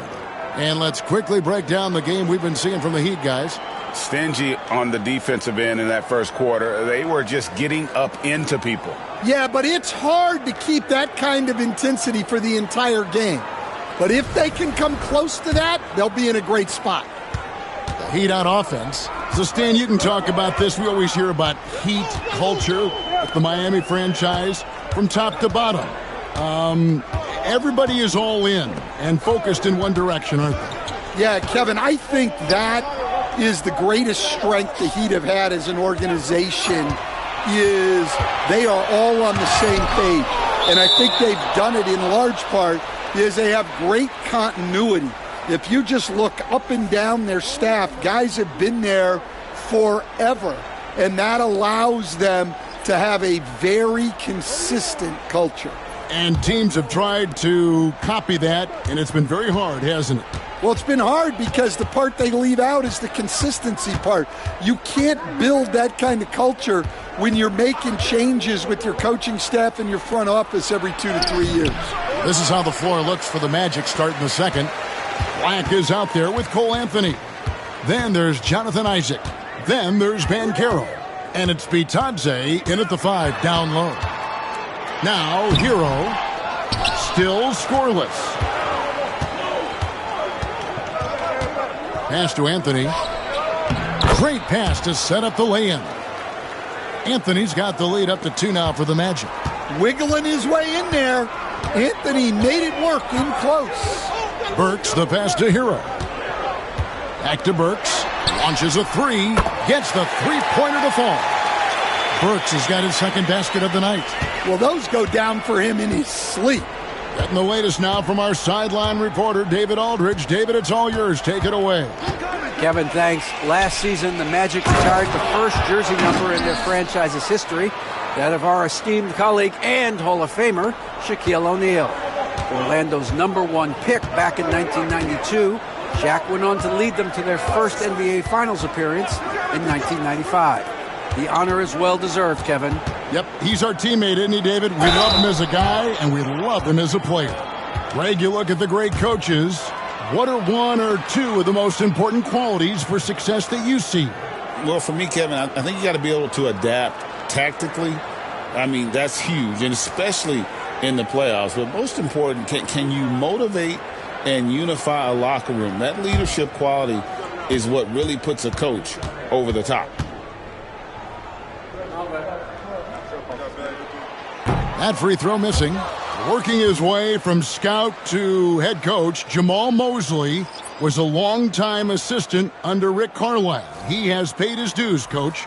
Yeah, and Kevin, I really admire the guys that put in the time, as you say, pay their dues, and get themselves ready for when they get the opportunity. There's a lot of outstanding younger coaches in this league, and Jamal Mosley's as good as any of them. Yep, I would agree. Now, here's Suggs. And we've got a timeout called by Jamal Mosley. He's going to have a discussion here on the sideline.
quarter number 2. We're about 2 minutes in.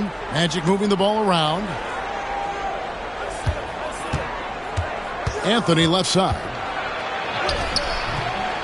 Miami grabs the miss. So, Stan, we have a second-generation player in front of us, and next to us is Dad. Cole Anthony, he has his dad's gift, don't you think, for passing the ball? Yeah, Kevin, and a lot more scoring gift than his dad had. You know, and the thing I love about what Cole has done, though, I respect so much, is he's accepted that role coming off the bench, and he's been such a great weapon for them. Pass to Banchero. Over Robinson, and he gets that one to go off the front iron. Banchero's got the lead up to 2 now for the Magic. Hero against Suggs. Adebayo with the ball. And Adebayo throws it down. And I love the tenacity, guys. He simply can will his way into games at times and exert his presence. Hero against Suggs. And in the second quarter, a little under 3.5 minutes played already. And he gets the whistle. 2 free throws coming up. Well, one thing you like about Jalen Suggs is this guy's a hard worker. You see that on the court, and you see it off in the way he's continued to work on his game.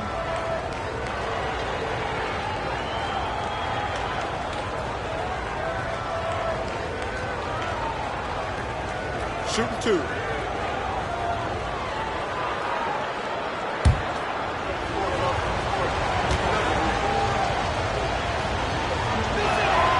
And the first one at the line is good. There we are, Stan, seeing more and more great international players in the NBA. And you've had a chance to coach some of the good ones as well. Well, yeah, look, Kevin, you're right about the league now. We see every year, it seems like, the MVP is an international player. I had Hedo Turkoglu, who was a big part of what we did in Orlando, was the most improved player in the league one year and a key part of our team that made it to the finals. 6'10", highly skilled, very versatile guy. There are great players coming from everywhere in the world. Now, here's Adebayo. He has 7. Pass to Ware. It's stolen. And almost 4 minutes gone here in the second quarter of play. And there's the whistle. 3-second violation.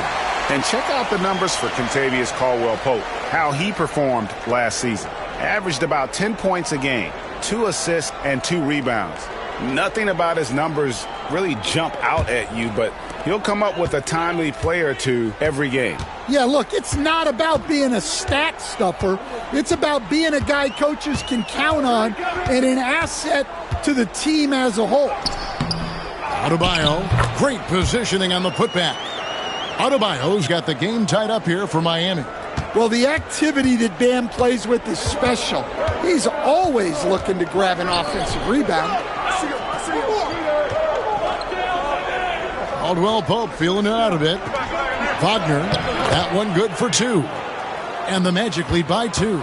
Well, credit the screen there, springing him loose for the finish.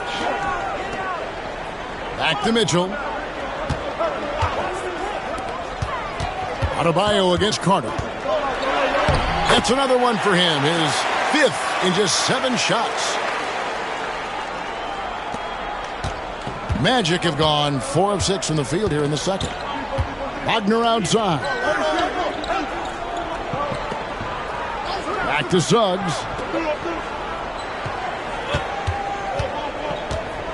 16 seconds left to play in the first half. Just 5 to shoot. Rebound by the Heat. Adebayo's got 4 rebounds now tonight. Burks for 3. And the last shot before the buzzer is off. So a tie game here as we finish the first half. We're going to step away briefly, but get you right back out here for the start of the third quarter after our halftime.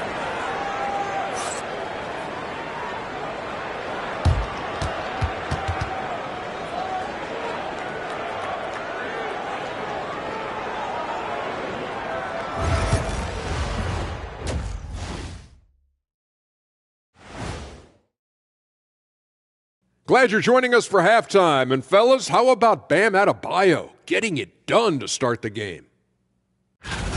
I'll tell you, he doesn't miss many. He can be aggressive and play within himself at the same time.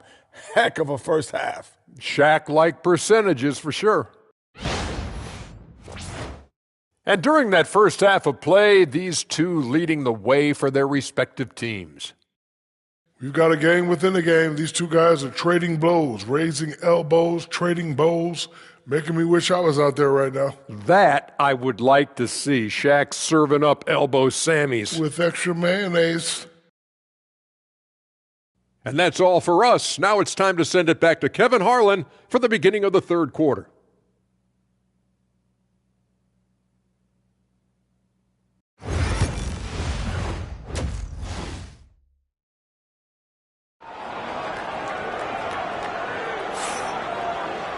And in that first half, we saw a pretty tight battle. We'll soon find out what sort of adjustments were discussed during the half. You look at Bam Adebayo in this game, guys, he has been everywhere. Yeah, and early on, he has been feasting in the paint, and you have to think they're going to keep feeding the big fella. Well, that's certainly what I'd do. Until the defense shows they can stop him, ride the hot hand.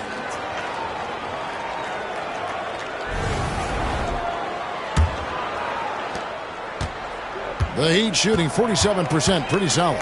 And Eric Spoelstra, the head coach of the Miami Heat, receiving a record 8-year, $120 million extension. That's some big dough. Is it ever? And remains coaching for the only NBA franchise he's ever worked for. Already one of the most tenured head coaches in the association, and that figures to continue for a while. Adebayo is out there with Andrew Wiggins. Then there's Alec Burks. Then it's Mitchell, and it's Ware in at center. So that's who Eric Spoelstra starts the second half with. Time now to turn to our sideline reporter, David Aldridge. David. Kevin, thank you. Paolo Banchero is not skipping steps. Magic Superstar says it's like anything in life, it's a process. Having that perspective just makes you want to work every day because this is the best league in the world. If you become impatient, you're going to drive yourself crazy. It's a cliche, Kevin, but you just keep pounding away. Back to you. Well said, David. Dedication to the craft. EA, thanks. Matching baskets from the perimeter, an earmark of today's game. Yeah, sometimes you get in a shootout like this, but you just hope that you can get a stop first. And out of pick and roll, Carter does a great job of positioning himself for catch and finish opportunities. Mitchell feeling it out a bit. Burks against Banchero. Mitchell passes to Wiggins. And here's Adebayo. Some nice ball movement here by the Heat. Burks' shot is good. Well, they have leaned on him offensively with good reason. Efficiency will help you win a lot of games. Banchero outside. Pass to Wagner. Carter sets the pick for Wagner. Here's the drive. Uses the glass to finish the layup. Wagner's got his second bucket of the night. Yeah, very hot start out of halftime. Making their first three shots, getting the looks that they want, and knocking them down. And timeout is called by Eric Spoelstra. He's ready to talk things through with the team.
Right now, let's bring up the 2K leaderboard and see the teams that really knew how to clog the passing lanes last season. 5th on the list, the Magic. You could tell by watching them how much they enjoyed playing defense. They seem to have an endless reserve of energy flying around and pressuring the basketball.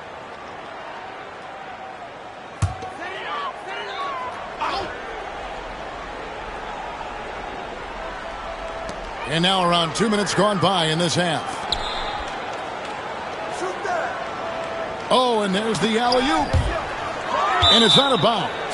They say it was last touched by Carter. A moment here now to see the numbers for Jalen Suggs. Last season's performance for him. Last season, put up about 12 points per game, 2 assists and 3 rebounds. But you look at the rebound totals, and it's a big part of what he does for this team.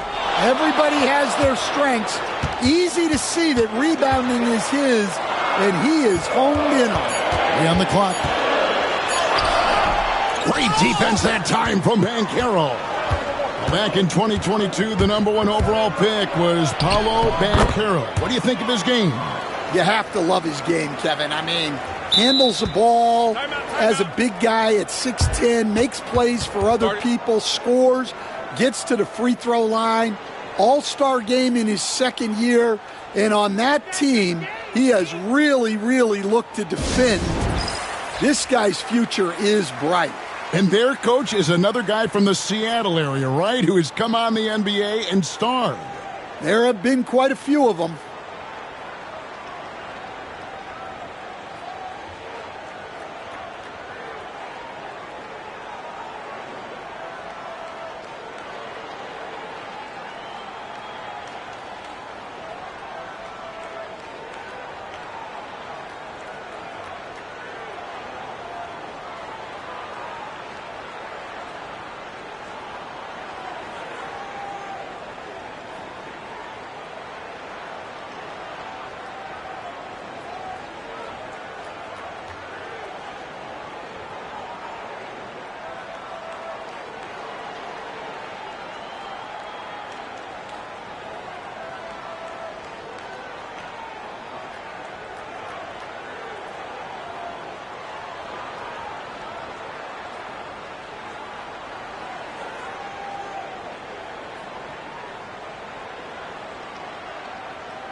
A different look for Miami. Robinson comes in for Bam Adebayo. And it's Tyler Hero in for Davion Mitchell.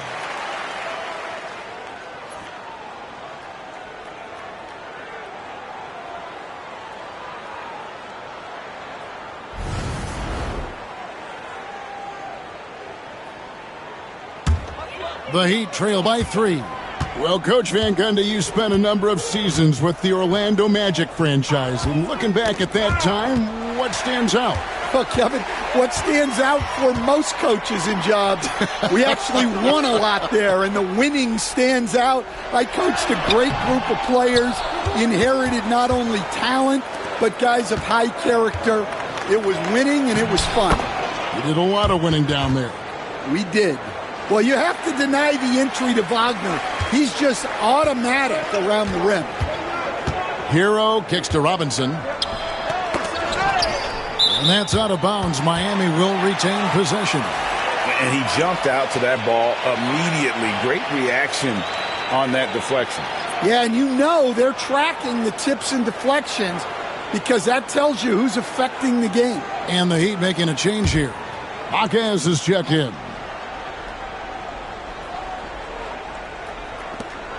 1:52 left in the third quarter. Wiggins, right side. Boom, he jams it straight down. Nice unselfishness in the screen and roll. Wiggins demonstrating a willingness to get it to his teammates. To the inside. And then Carter with the jam. For a center, he's maybe undersized, but his ability to get in the air to make a play balances that out. Now, Hero, still without a basket. Wiggins, and the layup is good after a nice lead pass. Making his size a factor. Wiggins does work in the paint. Robinson against Suggs. He gets it in there. Suggs has got the lead back up to 5 now for the Magic.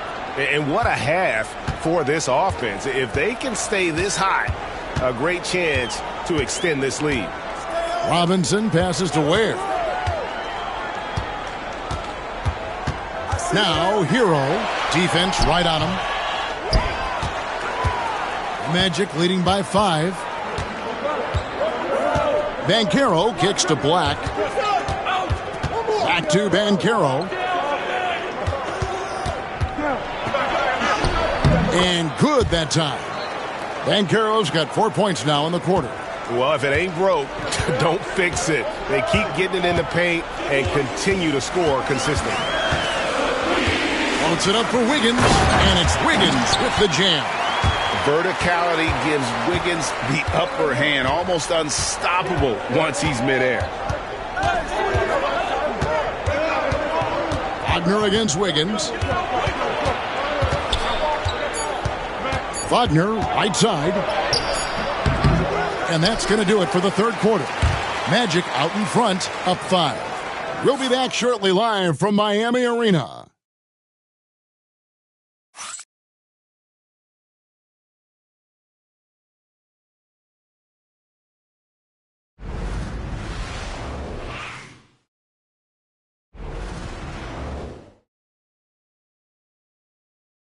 Head coach Eric Spoelstra mic'd up along the sideline. Let's check it out. Trust it.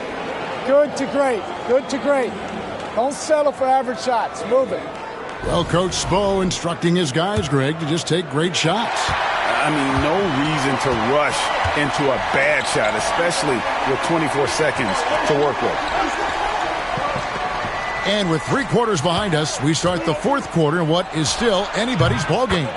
So on the floor for Orlando, we've got Banchero. Black is out there with Anthony. Then there's Jonathan Isaac. And it's Bitadze in at the 5. Now, Hero. Pass to Robinson. Here's Larson. Outside, Hero. And that one clearly a foul. Gets the whistle and 2 shots coming up. And at this point, Tyler Hero's used to hearing his name in just about every trade rumor that comes along, Stan. I would assume that's got to be a little disconcerting for a player. It probably is, Kevin, but give him a lot of credit. It never seems to bother him, at least in terms of affecting his play on the floor. He still puts up big numbers. He plays with great confidence. Tyler Hero's an outstanding offensive player. And he makes the first. And Stan, it seems like time and again, the Heat uncover those hidden gems, turning unknowns into big contributors. That's one of the things they do best, Kevin. The list of names like that is long, but look no further than Udonis Haslem, whose jersey they retired last season. Their hard work culture seems to breed those kind of success stories. That's also good. So he hits both free throws. I'm sure they don't want to send him to the line. That has to be in their scouting report. Bounce pass from Banchero. Always a threat to score. Banchero, that time with a sweet find. The Heat trail by 7. Robinson passes to Love. Now, Hero. Love with the screen for Hero. Good on the triple.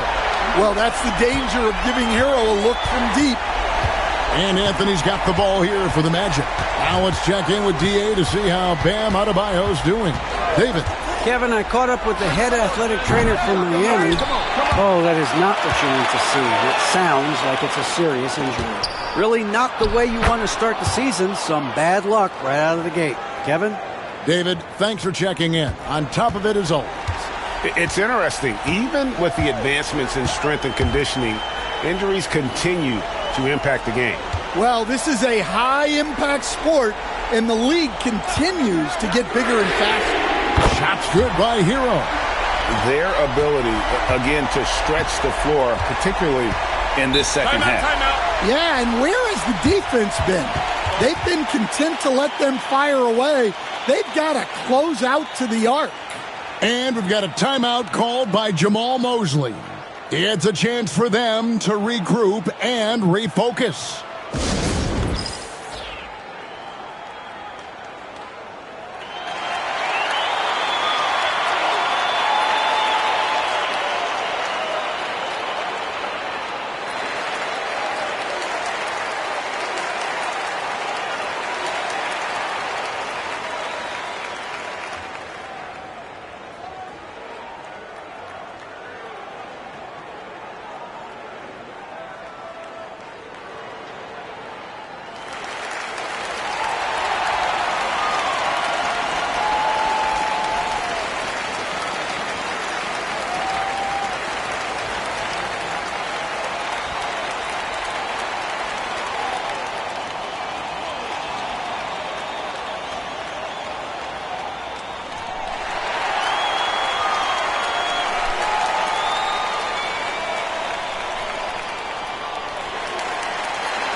And the Heat going with the whole new group on the floor.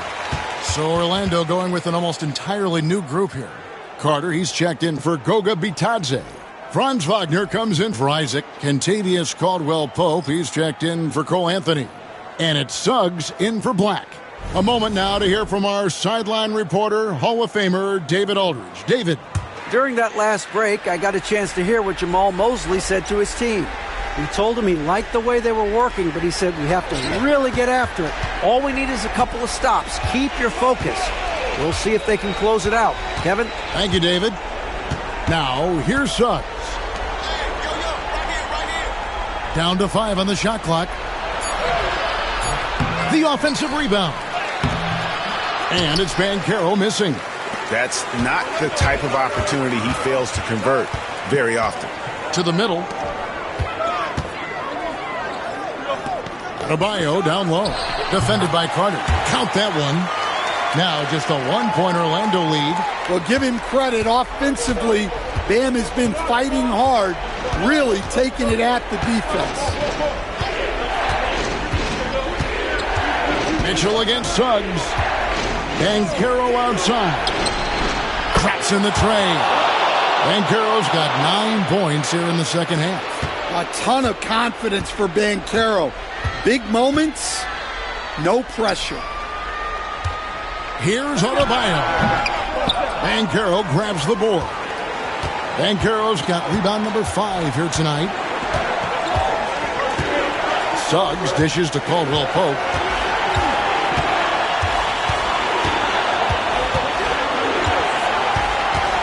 Back to Suggs. Orlando needs to get off a shot. And it's Banchero missing. The Heat trail by 4. Here's Adebayo. Kicks it out to Wiggins. Pass to Ware. Fires the 3.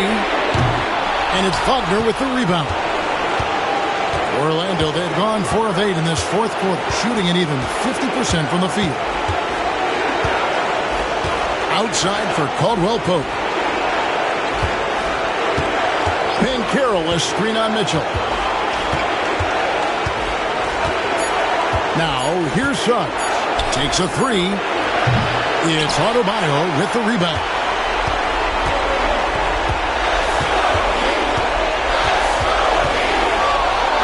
Pass to Burks. Wiggins against Wagner. Wiggins passes to Adebayo. And he commits the intentional foul.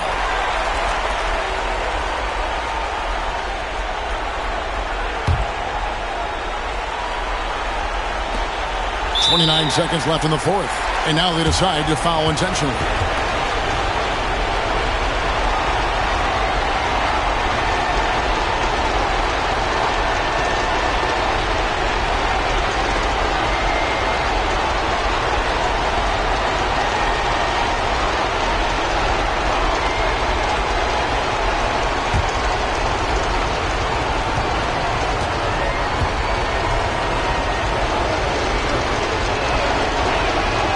First free throw is good, and that puts them up by 5.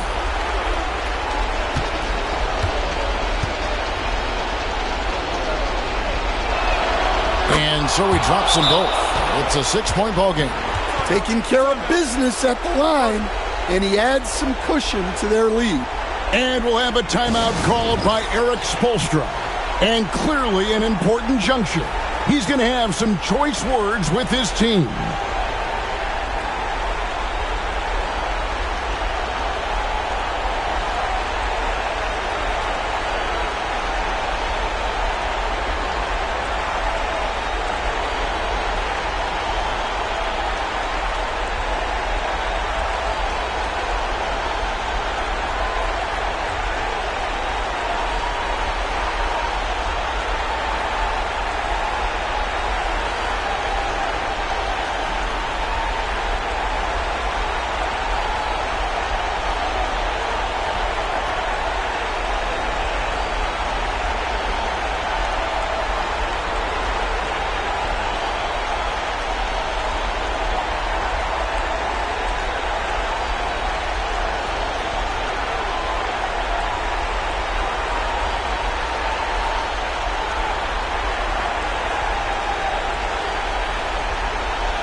.29 seconds left in the fourth quarter.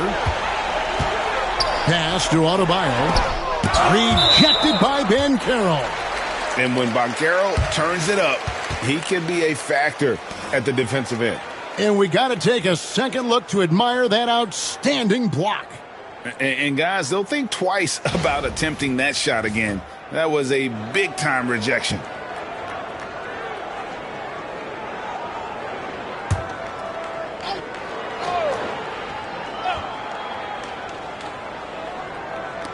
We've got 22 seconds left in the fourth quarter. Good! And now they trail by just 4. And that pick takes the D totally out of the equation. Yeah, you've got to lock and trail hard. You can't allow him a clean look from that. Honestly, just doing what they have to in order to get the basketball back.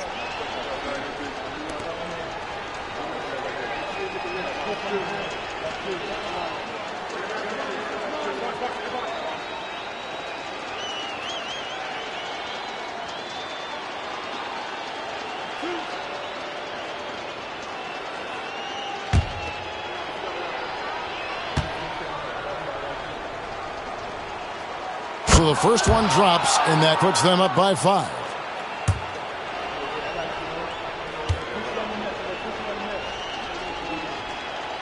Second one is good. Getting both at the line, and it's a 6-point ball game.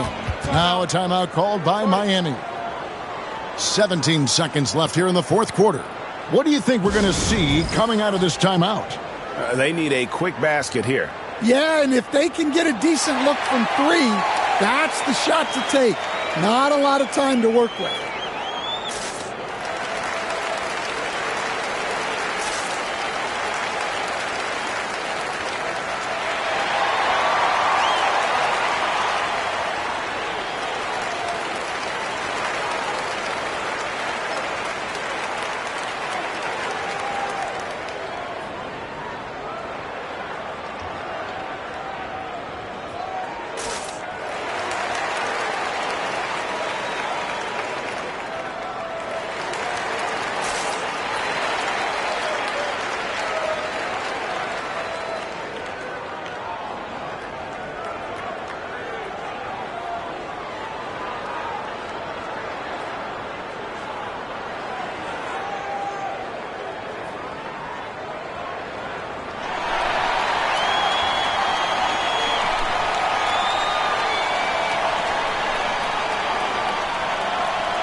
17 seconds left in the game. Mitchell dishes to Ware. Off target with his three. And so they choose to intentionally foul.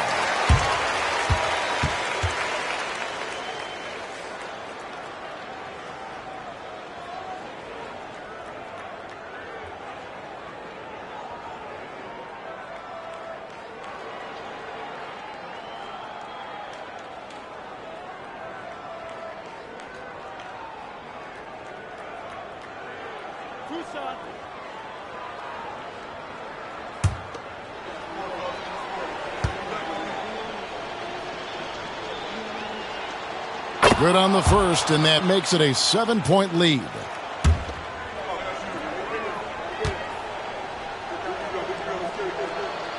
So he gets them both, and it's an 8-point game.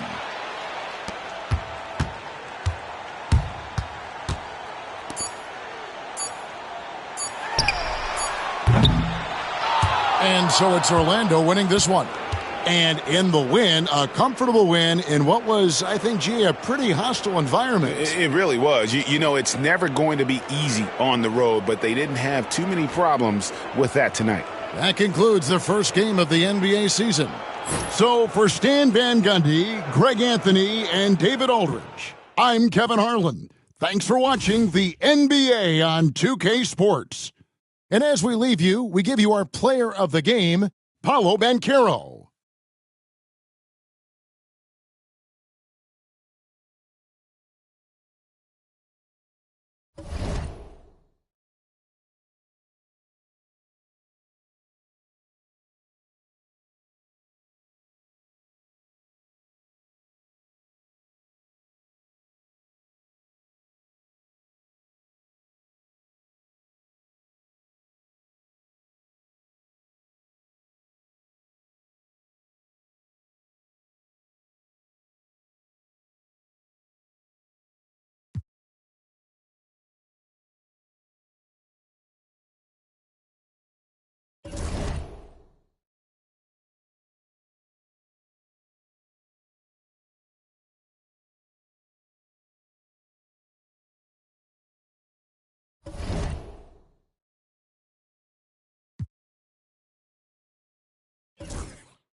Rap party.